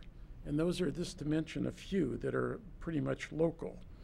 And when we visited, we not only visited the library, but we went beforehand and we set up interviews. So we talked to the director of the library. We also talked to patrons of the library. We talked to children. We talked to the friends of the library. We also talked to staff members. What we found was, after a 2.5-year investigation, is that there are really no pros to do any of those alternatives. Outsourcing was out of the question. The bond and fundraiser and the parcel tax was also out of the question. Our findings were that there was a significant benefit in remaining a library that was run by our own community. So right now, we also feel that it's difficult to have a fundraising with the climate that our community is in, looking at our water resources, and also when you think about the issues involving our community services and emergency services.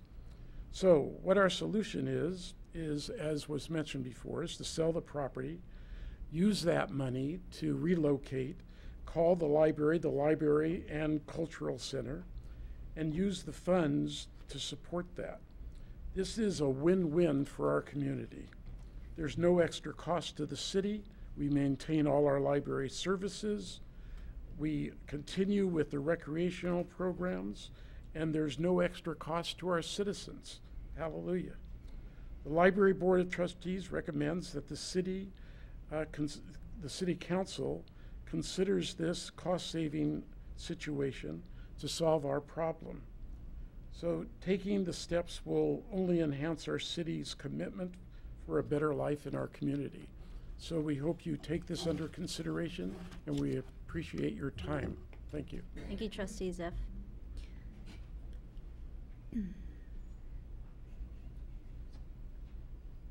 Oh, hi. Thank you for your time this evening. My name's Darren Turco. I'm at 665 West Sierra Madre Boulevard, and when I had learned about the proposed changes with the library and the rec center, it sort of affects me on two ends. I have a little 12-year-old daughter, so we've been taking her to the library since she was below my kneecaps. So the library is a dear place to me, and it's been a wonderful space for her. And then when we started at the elementary school, I'm a single parent. She's been with me full-time since she was about 3 years old. So I really come to rely on the child care services and all the programs that they have at the Y since she started kindergarten all the way. She's going into 7th grade now. And I'm appreciative for just understanding the value of the services that the Y has had for the families. If you go there and you see you go there during the day and you see all the little ones that are running around. They probably have 30 or so kids that are there with the younger kids, and then we have the teen program upstairs, and there's a lot of families that really rely on the child care programs that they have there, summer programs as well too. And I would have had a much harder time over all of these years without having their program there, and they've had a tremendous commitment to raising helping me with my daughter all of these years, and I know a lot of other families that have really relied on the programs as well too. So I'm appreciative for just the fact of reaching out and just understanding the commitment that they've provided to the community all this time, because otherwise I don't know what I would have done all this time. And so I just thank you. Great, thank you.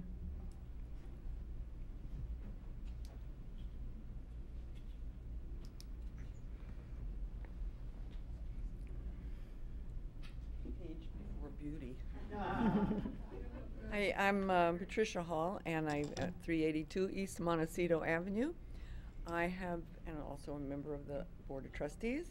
I've been involved with the library for 15 plus years. I know I don't look that old, but you know, as a Friends board member, a trustee, and a volunteer fundraiser.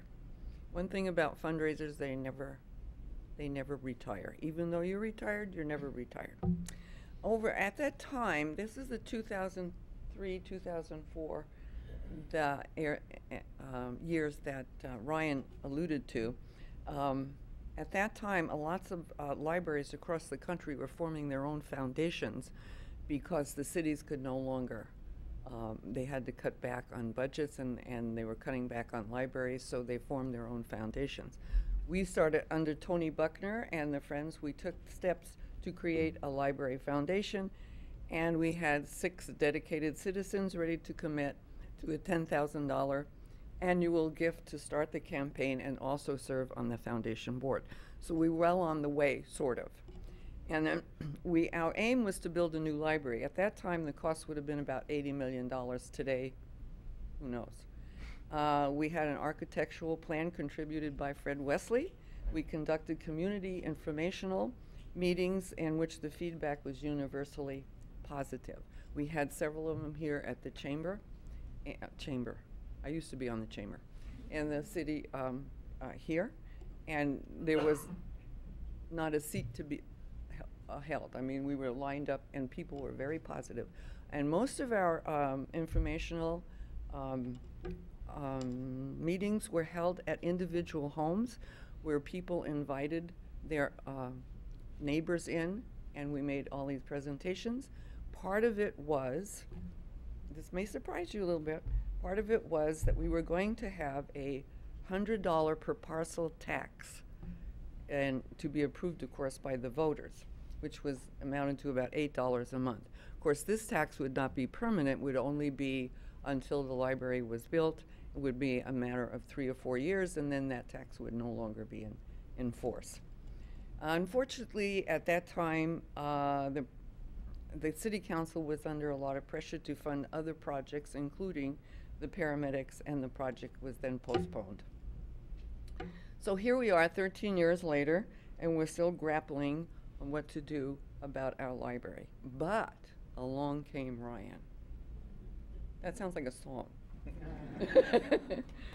And who came to us with a plan to move the library to the rec center and make it the Sierra Madre Library and Cultural Center. I'm sure that we can supplement, because I've been doing fundraising for 30 years. My husband's been doing it for 45 because he's a lot older than me. And I'm sure that we're not going to have an issue about raising whatever, about $1 million if we need that, after the cost from the, we use the money, quote unquote, from the sale of the property. We can do a fundraising campaign, which is really not very difficult, because in fundraising we always say that we don't lack for donors, we lack for askers. So I want to let you know that the trustees of the library are wholeheartedly and unanimously in support of this project, and hope that you will find that this recommendation before you is viable and a positive solution for all of us. Just a quickie here. When the children's room at the library was in dire need of renovation. The first estimate was $40,000. So we got together, Tony Buckner was then the librarian. We got together and asked me to be on the committee. And, well, how are we going to raise $40,000? Then, of course, you know, any of you have done any remodeling, the estimate is always a number, and then all of a sudden it became $55,000. So we decided, we decided to do a campaign. I said, that's the only way you're going to be able to do it. So we did a campaign, and we went to various entities, the Rotary Club, the Sierra Madre Community Foundation, and individual donors, and asked for individual asks. Ms. Hall, I'm sorry. I just want to make sure everyone has an opportunity to speak also, but so if you can just wrap it up. Okay, but anyway, to end this story, we ended up raising $85,000 in a matter of weeks. So don't underestimate your donors in this community, because when they're committed, they're committed. Thank you. Can I get a sense of how many folks just want to speak? It doesn't have to. 1, 2, 3, 4, 5, 6, 7, 8, 9, 10, 11. Okay, so given the amount of people that want to speak, if we can keep it to 2 minutes, that would be great. Thank you. Okay. I just learned about this project today. I had no idea this was in the works. So I went down to City Hall to say, okay, where's the EIR? Where is the CASP report? And where are all these other things that you normally require to do a facility? What are you going to do about a facility that's there that should be designated historic for a lot of good reasons? You spent an hour and a half today talking about repairing a building that's not even designated as historic. But you have a building there now that really should be designated because it represents the community. And many, many people have used that facility.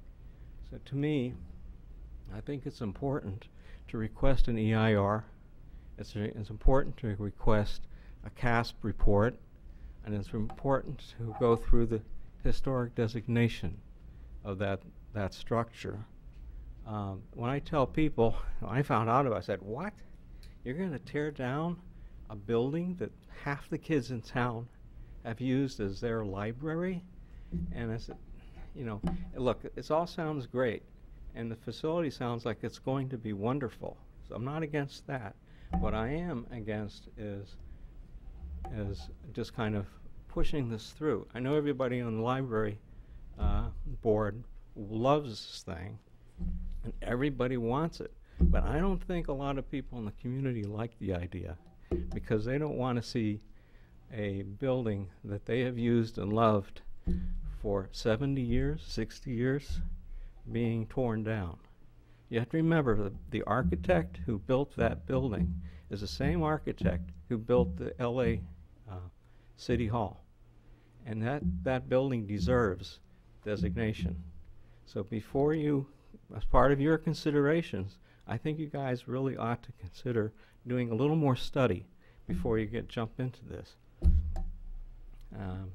Thank you. Okay, and sir, can you state your name also for the record, please? My name is Don Watts, and I live in Sierra Madre.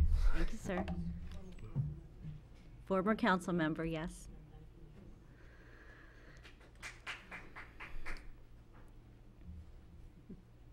Good evening, Mayor and members of the council. My name is Shannon King, and I'm a member of the Library Board of Trustees. As you've heard this evening, we have a lot of resounding support on the board for this idea and this concept. We feel strongly about the importance of having a library and robust community services in our community. So with that, I think we have to learn to embrace change and to look at our community spaces perhaps in a different way.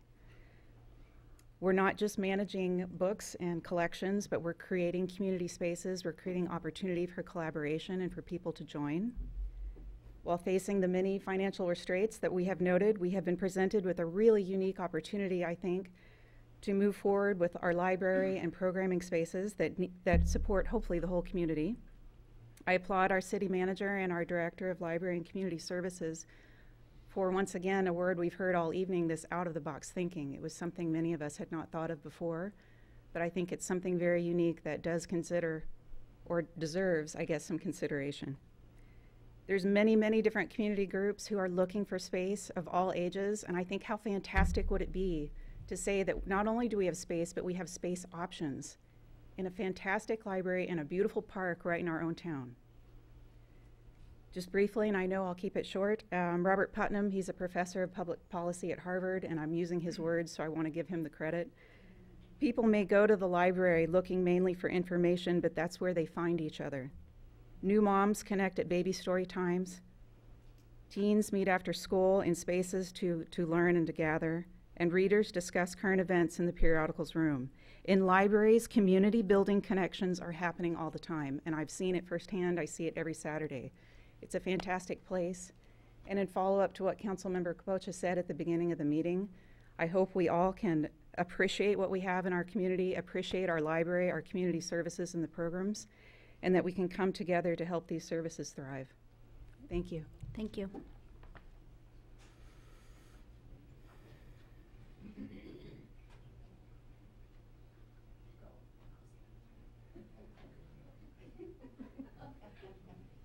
We made a deal. Rod Spears, 354 North Cannon. I'm also a member of the trustees of the library. Prior to that, of being a trustee, I ran a structural analysis on the library, and when it was built, the codes were much less as far as earthquake loads. Even reviewing it under the old code, it doesn't quite make it, and it's in the event of a code level earthquake, we have a dangerous building. In addition, the stacks are over wood framing that's not quite sufficient. A group called Onyx did a report for the library, and their structural engineer, who I used to work for, Wheeler and Gray, came up with the same conditions, that more earthquake shear walls and strength need to be added to the building. We did, we went through all the things that you've heard of, going to libraries and trying to come up with ideas. After the Onyx report, the disability access consultants came through our library and found another $250,000 worth of issues that have to be done, and that's just ADA. That's just getting the people into the building. The size of the library is small compared to the proposal, and I think that we're in a situation where we had not thought of this. We were trying to save the library, but it was going to cost this anywhere $1.5 to $3.5 million to do, and we didn't have another, unless you want to sell the yak, and then we can use that money to redo this library. But I think overall we've got a condition where we have a building that's not safe. We've been told that, not by me, because I said that verbally, but you have a report that says that. It seems to me we're in a situation where we have to do something to save a library, and moving it to one that's just recently been taken care of and rebuilt seems to me that you probably have most of the ADA issues taken care of already in the new building. Thanks. Thank you.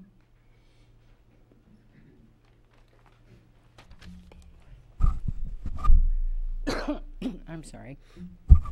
I'm Margaret Quigley on North Auburn, and I'm also the new president of the Friends of the Library, and I know you all want to hear from us.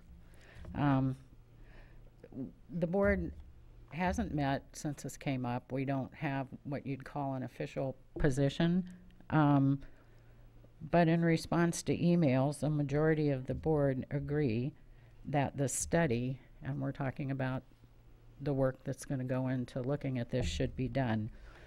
The Friends ultimately and legally, as the governing, or the board, as a governing body of a nonprofit corporation that was established to benefit the public library, has to do what supports the library as an institution. It has to support the people, the staff. I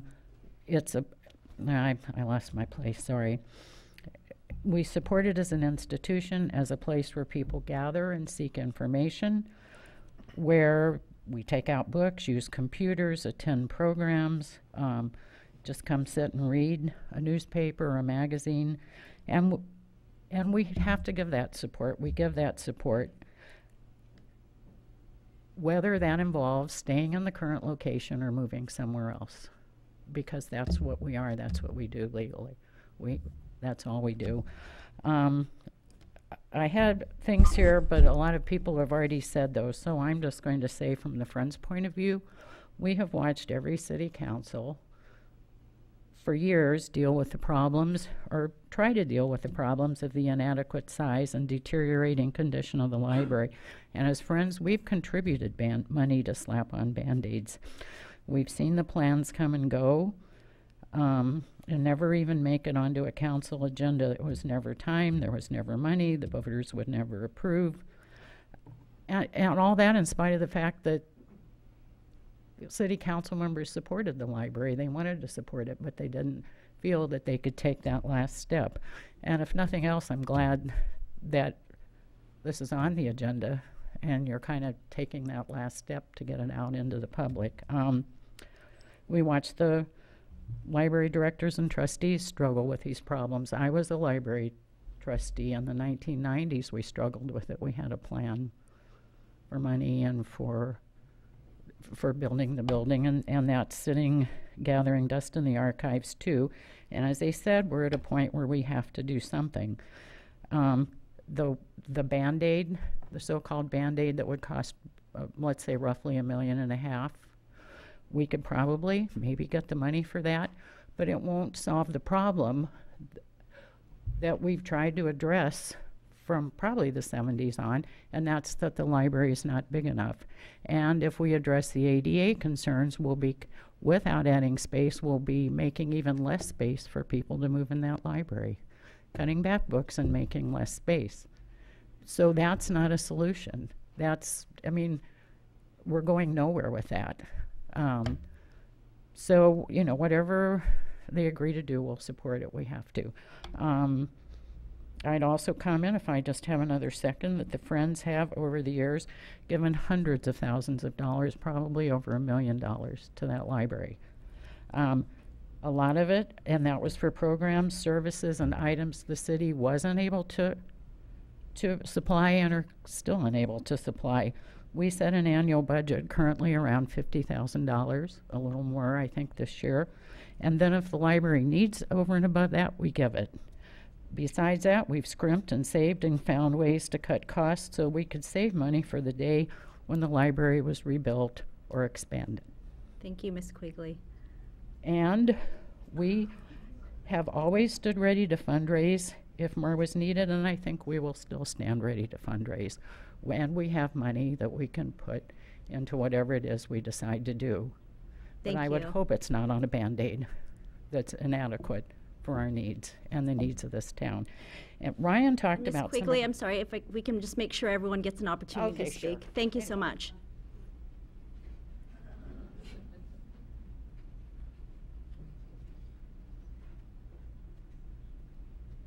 Good evening, Council. Nice to see you all. And Madam Mayor, I'll do my best to do it in 2 minutes. And if I talk as fast as Ryan does, I maybe can get it in, but maybe not.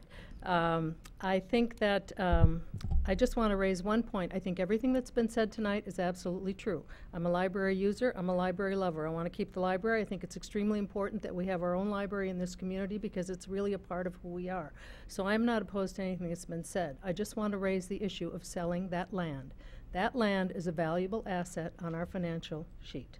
And I think that we have to think very carefully before that land is sold.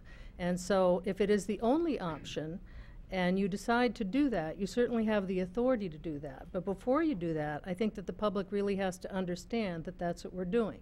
I think if there were a sign in front of the library that said very simply, without any, particular kind of language, saying the city council wants to sell this land, wants to move the library to the rec center and sell this land for private development, I think you'd get some pushback.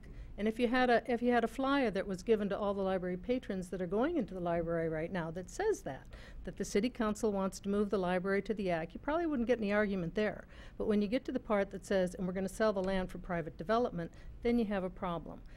I think before you make the decision absolutely tonight to sell the land, there are some things that maybe ought to be done. First of all, the public needs to be informed in that way.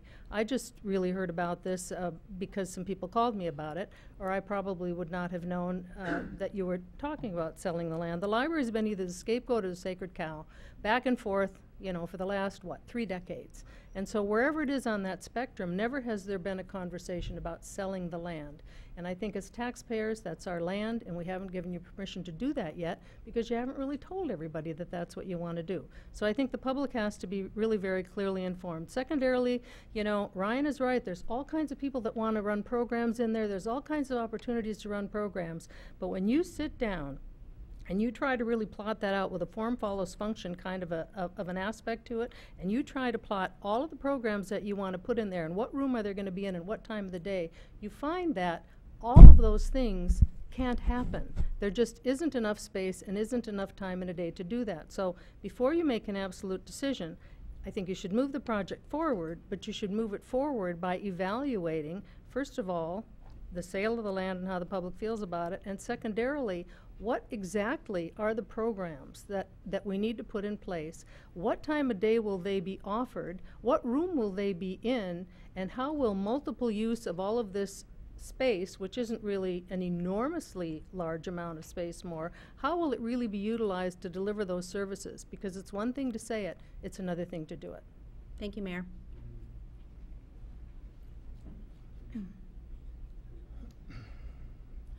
Hi, good evening. I'm Virginia Forrest, 257 North Baldwin.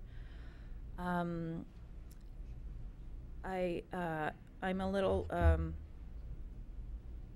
speechless right now. I'm one of the people who just found out about this today. It feels a little bit like things are going backwards.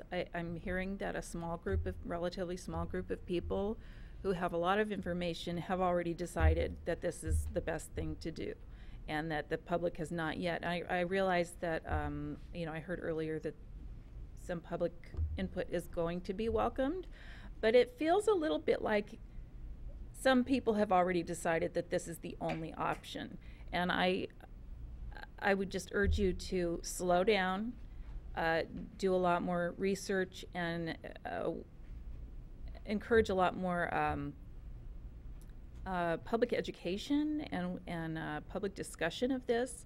And I really appreciate the staff wanting to continue having library services for our community and improving and expanding library services. I really do appreciate that. But I do have a very strong reaction about selling that property. I feel, for me, it's been the center of our community for my entire life. It's not just the library and it's not just the books and the staff. It's partly that property, that building and the garden. It's like an oasis of information and knowledge and culture and people coming together. And I think we really need to put a lot of thought into just, oh, well, we didn't fix it before, so let's just throw it away. It's very important to a lot of the community, and I'd like to see it kept. I don't want to see it turn into condos and have that beautiful garden just disappear. The location is important to a lot of us. I know a lot of the school children walk there.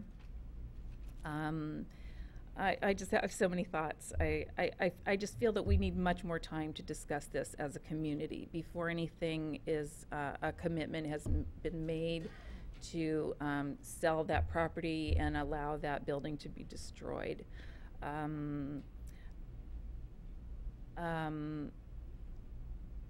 And I need more time to do some research and prepare and come back to you with some more ideas. So thank you for your time. Thank you.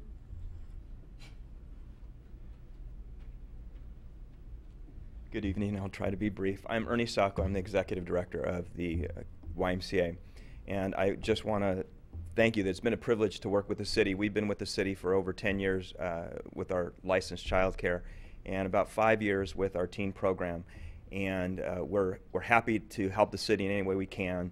We heard about community and how important that is. Community is important to the Y. The Y stands for youth development, healthy living, and social responsibility, and community is our foundation. And there's very synergistic programs and aspects of both organizations. And what we have before the city is a unique opportunity that doesn't exist anywhere, is a collaboration between a YMCA and the library to continue to make this community very strong and very synergistic. Just to answer the question that was posed earlier, what's going on in the rec center? This summer we're seeing over 1,200 kids in our summer day camp. During the school year we see close to 40 kids in our licensed child care program, which we serve the Sierra Madre Elementary School, and we see 30 kids from the Sierra Madre Middle School in our teen program, which is unique to any YMCA. We're the only ones that offer an after-school program for teens or middle school kids. When I came to the Y in December, we had basically under 200 members. We now have over 271 members that take partner group fitness classes. So we have grown, and we have really enjoyed being in Sierra Madre. Our service area is Sierra Madre, Pasadena, and Altadena.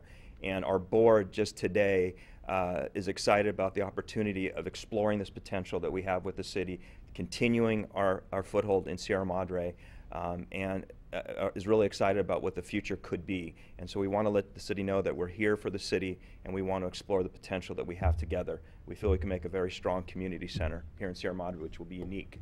So thank you. Thank you. Thank you.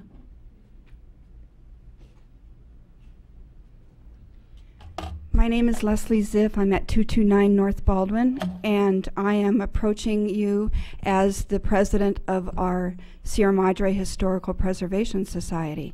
So with that hat on, this is what I have to say.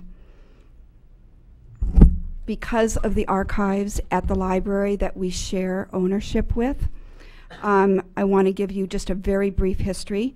We started the archives in 1931, and it was started by the Historical Society. In 1981, we decided to move the collection to the public library.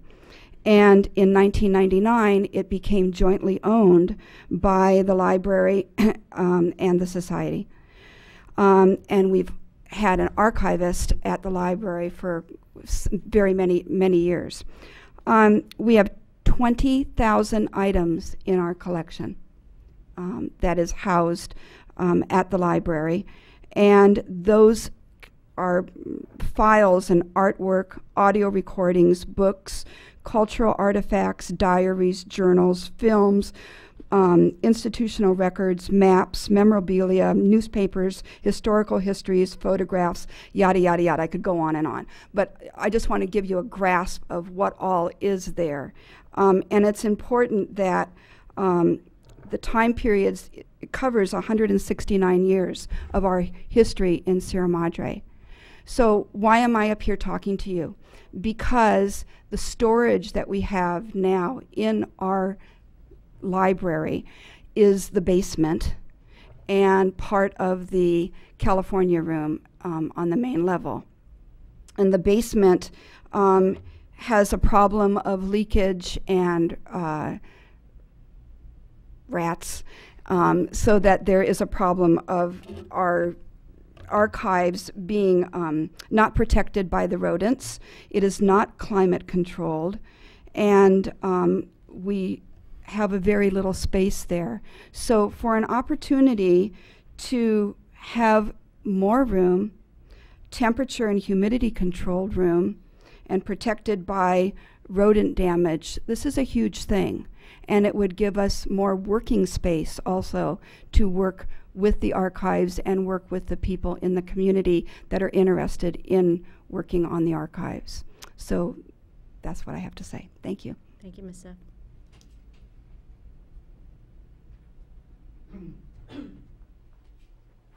David Gordon, 460 Fairview Avenue. I'm a newcomer to this whole thing. It's the first time I've heard it. And so stepping back and looking at the sort of decision making here, it seems to me that there are two separate but related decisions that have to be made. One is whether to move the library to Vista Park, and the second one is what to do with the space that is then vacated, and that they should be looked at independently, because the financing that links them depends on converting what is currently public space into private space in order to get the $2 to $3 million that you need by selling that land. It's unlikely that it would be anything other than some kind of private development. Therefore, I think that in the range of possibilities that's being looked at, you have to consider the possibility that the council and the city, all of us, have to find some way of raising the money to enable the library to move to Vista Park, if that is the best solution for both Vista Park and the library. And separately then consider what to do with the currently public space that's then vacated, which apparently does have historical significance. So all I'm saying is this is obviously the beginning of a process, but that the two decisions should be looked at rather more separately than the way they have been presented. Thank you. Good evening, Mayor and City Council. My name is Toni Buckner, and I live at Acacia Street, Sierra Madre. I was the former library director from, how long ago was that? 1985 to 2011. So that was really taking me down memory lane to see all those library projects. It's quite the experience. I am supportive of this. It's not easy for me to say I want the library moved away from that building. I spent my entire career there, but I intimately know the problems of it, and finances always follow the identification of those issues, whether it's the rodents or the structural issues with earthquake, or whether we're talking about ADA with the newest report. More reports will not solve this problem. Money is going to solve this problem. And as we know, a small community the size of Sierra Madre has a hard time spreading those costs throughout the population. We don't have a big tax base. It's a problem that's not going away. I see this as kind of a get it done moment. I don't think you can just keep on kicking the can down the road. It's never been anyone's intention to do that. Everyone's always strived to give the best possible services with the facilities that we have been given, and we appreciate that. But the building is at the end of its life. Something needs to be done. And for those reasons, I support this creative idea. So anyway, thank you. Thank you.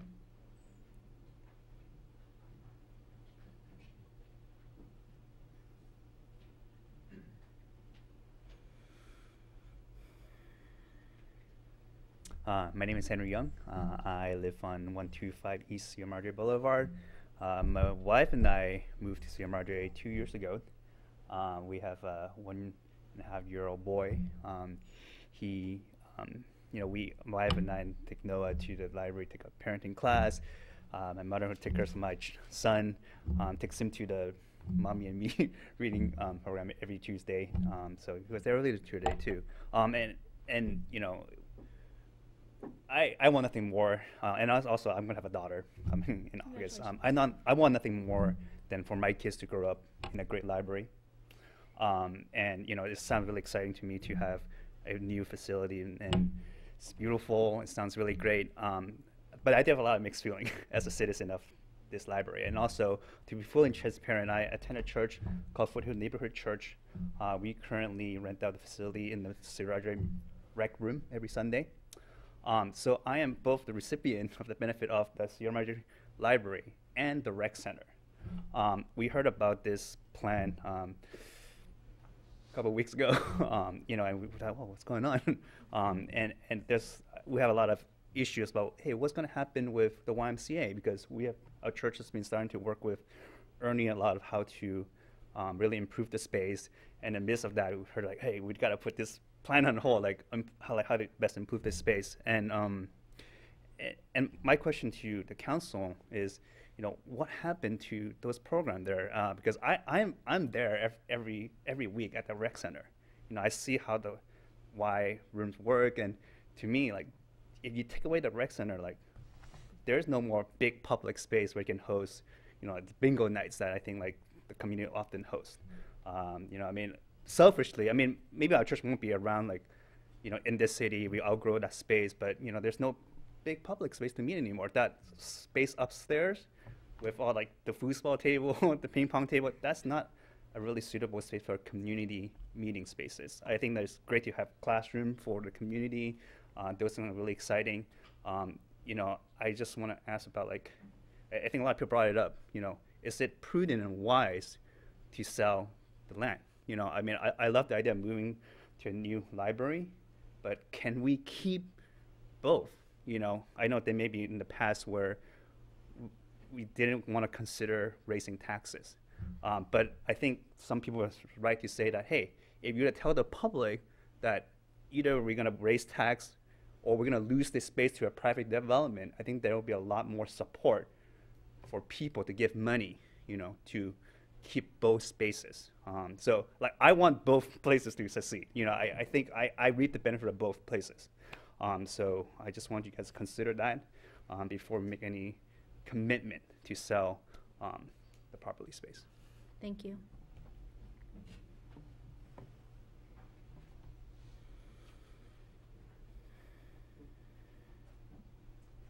Thanks, Barbara Lee Klein. Well, fortunately for the entire town, that's underneath Measure V, so the entire town gets to vote on whether the property is sold or not. So you need to approach them from that direction. But I'm actually for this. I read and looked and I thought, and it's funny because I'm pretty sure that my ex-fiance built most of those bookshelves that are in the old library when he was an Eagle Scout. But the old library is in need of a lot of repair and a lot of expense. From what I'm hearing, I like the program from the YMCA, but I would like to see Sierra Madre take back its program that it initially had a few years ago. So I think the two can work together, but when I heard the volume of probably water and flushing toilets is being used by the amount of children there, it's like, okay, you know, dollar signs are clicking in my head. But anyway, getting back to the YAC, I think it's an interesting concept of where to relocate and what to do. And then I was also thinking, why not meet the state mandates of housing? Could we not then say that the property will be sold to meet senior, low income in Section 8 like we have on Esperanza? I saw that written someplace. So there's a lot of things that can be piecemealed in to make a difference for this town, because we really do have a lot that we owe in the water bond debts, and we do have a lot that we're paying out to CalPERS. So we don't have a lot of choices. But when I hear an expansion, I'm already thinking, oh, do a circular back room with a wall painted up against the grass and a swimming pool and start showing movies in the summertime. I'm already thinking ahead of what can some of the programs be for the kids? I think there's a lot to think about. I know it's going to have to come back a few times and have community input. But like I said, that area is under Measure V, so it does go to a vote of the public. Even though it's city-owned property, it's still under Measure V. But I think everybody will end up being happy. I know I've grown up with the library. Historically, I'm used to being at that old library, and I've always hated the way the yak looked. But seeing what's rendered and what could happen from there, and having the children that are not only there for the swimming pool and the community center, which also can be expanded to fit in the different programs that might be lacking, such as bingo. I think it's a new way of taking a look at what growth and what direction this town is going, and how we can use some of these different areas that have been underutilized here in town. So, thank you. Thank you. Anyone else for public comment before I close it?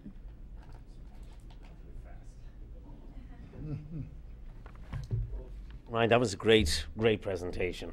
It was, I came here earlier because of the cannabis ordinance, and I told my wife I'd be home by 8, so you got me in big trouble. I'll just, I went once to the library, and it's small, it's tiny. I have a 4- and 5-year-old. My wife's from Croatia, I'm from Ireland. Ireland, we have a big library. It's a beautiful library. We went there, I said, I'm not going back again. But I didn't know they had all these programs. I had no idea. I think it's wonderful. I think there's a lot of things to look at here, but I think it's a great idea. Open it up, expand it, let some light. I'll definitely go. I'd support it, and I'd help do some fundraising too. I think it's a great idea. Thank you.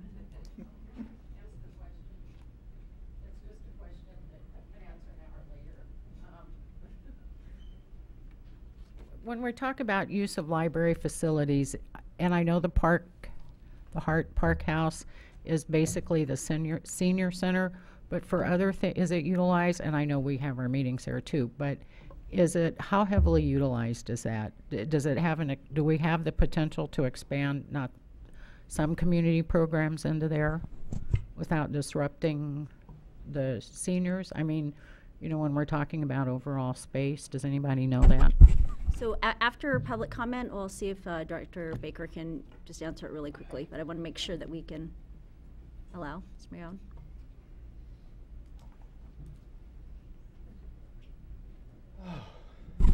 Hi, I'm Emmett McGuire on San Gabriel Court. It's nice to see you all. I just wanted to make a comment about this whole process. I've been in town for a long time, and I've seen a lot of the previous measures fail. And I think it's fair to say that, I know it's fair to say that everyone in this room loves the library. And I'm quite sure that that's true of people watching at home too. But previous measures all failed, and I think they failed because of a lack of communication. I don't think they were presented. I don't think they were discussed. I don't think input was solicited sufficiently to carry them. And I think what we really need to do, all of us, is commit to this process that has begun tonight, just with the variety of opinions that have been expressed and discussed. I see this as a beginning. And I think it's a great beginning, but it's only a beginning. And we need to get out in the community and talk to our neighbors and talk to our friends and talk to complete strangers and solicit their input and listen and present our ideas and make the conversation come alive. I'm very excited about this whole issue. I think it's wonderful. And I think it can happen, but it's not going to happen without that work and that commitment. Thanks. Thank you, Mr. McGuire. Okay, so looks like there are no other people coming up to the podium. So I'll go ahead and close public comment, and Director Baker, can you just briefly give an answer to the question about the senior center, please? Yes, for Hart Park House, there are 17 community groups that rent that facility for their meetings. So it's pretty tight in terms of that. We also do our senior programming there. So we have senior yoga. We have our senior lunches during the day. Our senior movies we do there. So there's quite a few senior programs. So between the senior programs, the regular community groups that routinely use that space, and then it is currently really our only feasible space for the community to rent. Just in the way that we currently have our agreement with the YMCA, the Sierra Madre room has a very, very limited access. So as a result of that, the Hart Park House is quite utilized. If we did more programming there, it would be at the expense of other programming and groups. So, okay. Yeah. Just like to also make a comment about from a question that came up about where we would do and how we would logistically work community space for programming. And I'd just like to point out that in the library now we have 0 programming space. All the programming we do is done with 0 dedicated programming space. And the Community Services Department currently has 0 dedicated programming space. We have a little senior center. So absolutely everything that Library and Community Services does in this town, we actually do currently with no dedicated space for it. We have worked around everything. So just wanted to point that out, that we're pretty inventive when it comes to utilizing space. So Thank you. Okay, so if we can bring this back to council and for discussion, and I know there's some recommendations that staff and the committee are asking for. So I wanted to, let's bring it back here. Well, I, generally speaking, just want to give, take my hat off to Director Baker, staff, for coming forward with this and even thinking about it. And I think it's creative. I think it's interesting. I can say from my perspective that the direction that I'd like to see is that library services remain the same, if not are expanded, and that our community services programs are expanded. And I'm driven by that goal. So to me, if that means we go forward with converting the YAC into the new library/cultural center, then if that's the only way we can do it, then I'm okay with proceeding that way.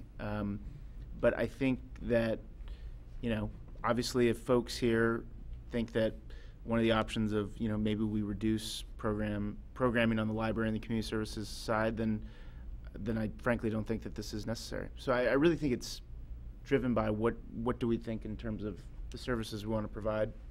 I think we at minimum want to keep it as healthy as it is today, and it just doesn't seem like the current space and the current library are sufficient, and they're not going to be sufficient 5 years from now and 10 years from now for sure. So, from that point of view, I don't really think we have much of an option. I think there's been great points made about what do we do with the older, the library if we were to move, and I think those are all issues that we can deal with. I think we've dealt with more complicated issues than that, but in my view, I'm not quite sure what other options we have. So if we want to retain a robust community services and library program, so. And well, I'll go ahead and let other council members speak. These things do not happen in a vacuum. We have a tight budget as it is. We have, if you're looking at next year's budget, you can see it, we just finished it, you can take a look at where our expenses are going. They're going up, and we don't have the revenues to match it. So we're not just looking at problems with library funding, we are looking at problems in the fire department with infrastructure and all the rest. So I hear people coming up saying, well, let's just give it another year and study and think it through. Folks, we've been doing this, councils have been doing this for some time. This council has been very diligent about exploring every possible funding formula out there. And I take Trustee Proctor's point, Trustee Ziff, Trustee King's point. They have been at the cutting edge of looking at all the ways that we could possibly finance maintaining and expanding our library capacities. And when they say they've exhausted that and that they were not viable and that they are not workable, I take their word for it, because I think we have a very fine group of leaders there. The Goss House is a house divided. No, not SC-UCLA, we're both SC. But we're house divided on this issue. I've had several conversations with my wife, and she and I are both sentimental people, and she just doesn't want to see us get rid of that library. She really does want to keep it there, and God bless her. I know why, because it's been a very, it's an important place in our lives, our son's life. Everybody that we know has made a very important part of their heart in that library. And so my sense is the other side of the Goss house is basically I want to solve a problem. And I think this is a kind of a little narrow window of opportunity. There's been an internal error. You will be disconnected now. Goodbye.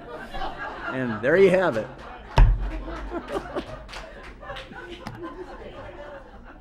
How do you improve on that? I'm a problem solver, and I see this as a problem that can be solved, but I don't think that we can just buy into the old way of looking at our community the way we used to. And we have to make any kind of significant change, which I think we should do here. We have to swallow hard, and I think Emmett's point is very good. I don't think we should be doing anything until we go out and engage the community in a very robust way and make certain that they are on board, because when we did that last year, and a lot of the people in this room were part of that effort on the UUT, we found that the public was very accommodating.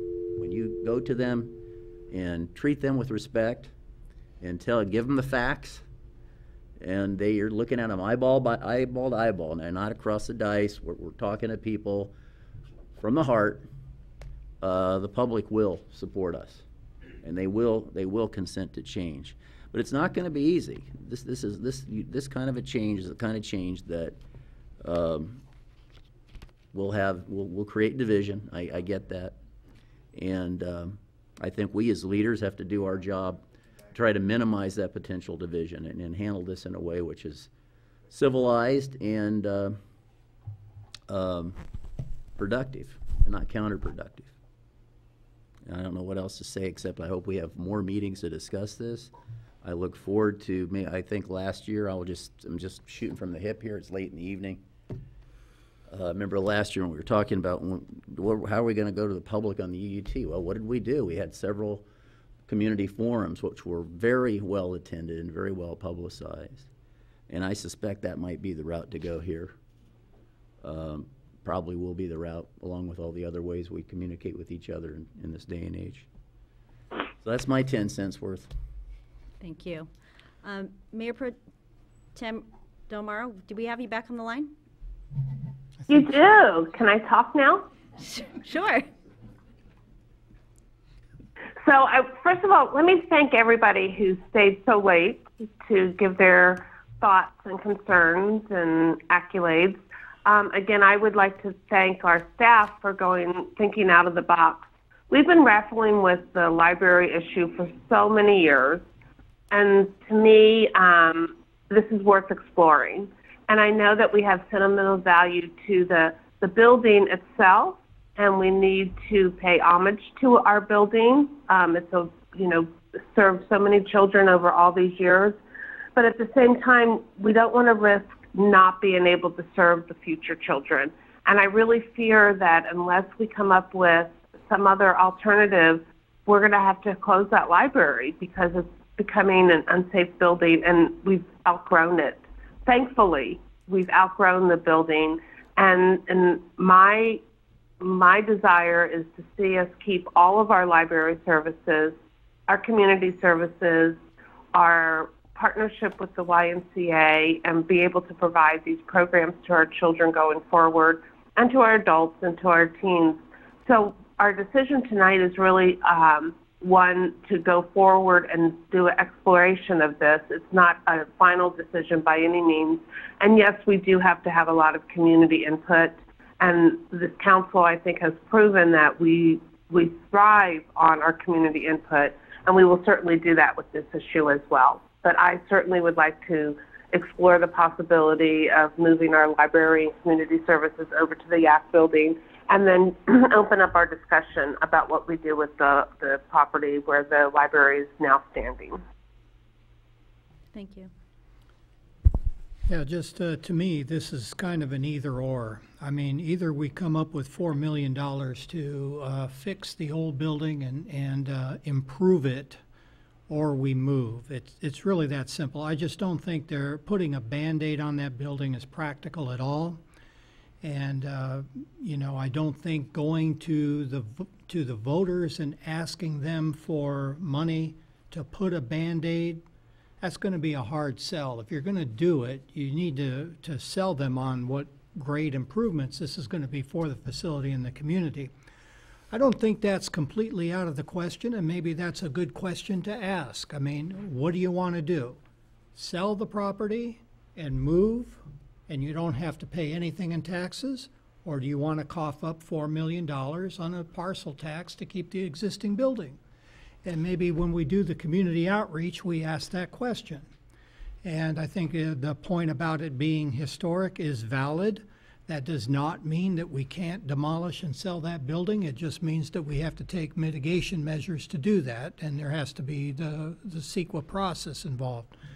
It's not, it's doable, but I mean, really, we have to do something. What is it going to be? Are we going to go and tax and rebuild it, or are we going to move? And I think we just need to make a decision quickly on which one it's going to be and move on. We just can't keep, you know, kicking the can. I mean, it's, as we said, it's unsafe. It's time to do something. You know, I don't know if I can add too much to what already been said. I want to be very clear, though. There was never any intent to make this decision tonight, and it's a done deal. We've talked, no, I shouldn't say ad nauseum, but we've talked at multiple levels about how do we ensure community engagement, and how do we make sure that we get the feedback. This is not intended to be something that we sneak by, and I think Councilmember Capocha even posed that as the first question when he was asking Director Baker the questions. So the other piece I wanted to highlight is that this is not just a library issue. We've been talking about so many other priorities in the city: infrastructure, water, what does our public safety look like, and when we're looking at our core services, we've always went back to where is our funding and where do we need to prioritize, because we have gone out to the public numerous times about additional dollars. We didn't do it in terms of a bond, we didn't do it in terms of additional property tax, and maybe that is the question, but what we have been told in these last 3 years, 5 years if not more, is that we don't want to pay additional taxes. That is the one resounding theme that we hear over and over, and this really was a creative way of fixing or solving a problem in a way that was in response to what we heard resoundingly so from the residents. And I think this really comes down to three things. It's about the services that we want to continue or not continue. 2 is a space issue, and 3 is a safety. But I think at the end of the day, we know we cannot continue operating in that library. It really poses a safety issue for all of our residents. So I think the question was initially is to recommend to see what level of services we want to look at and whether that includes the selling of the property. I think that I've heard from all of us we want to ensure there's community engagement. So I'm not sure if there's action that needs to be taken. Is it direction as in, okay, direction in terms of next steps. So I feel like there's enough direction, but exploration of what it would look like to sell, to what it would look like if we didn't sell, and what services would look like in that scenario. 3 is what community engagement looks like, and how do we conduct this outreach. We have been looking at this issue for years, and it just looks like this is an opportune time to strike while this iron is hot, but we don't want to do it without ensuring that there's proper communication. So let's get that piece there. Am I missing any directional pieces to City Manager at this point? So do you think you have enough? Yes, Mayor. Okay, great. Okay, great to see everyone here tonight. I mean, this might be the biggest crowd yet. I want to see if we have, we'll close that issue. We don't have anything else on the agenda. Do we have any new items for next meeting? We just, you know, the presentation on the community choice aggregation? Are we going to bring that back for a formal vote to? I think if council gave us a direction to get more information on that, we could provide that and then potentially bring it back at the first meeting in September. Yeah. Specifically, how are they going to get cheaper energy than Edison? Yeah, would be the main information to come back with. But yeah. Yeah, and costs and everything else. So if council would like that, we'll work during August to bring it back in September. Can I just make a point about that? This is the way I see it. This thing is happening whether we like it or not. You want to have a voice at the table? Yeah, do we want a voice at the table? I mean, I really can't see any downside at this point of just, joining, and we don't have to actually engage in it if it just doesn't look like it's going to save us money, But So let's get that on the agenda, and we'll get information back, and then we'll agendize that. Okay. Okay. All right, any other items? No, with that, we have a motion for adjournment. Second. All in favor? Aye. Motion carries. Thank you Aye. so much, everyone. Thanks, Denise.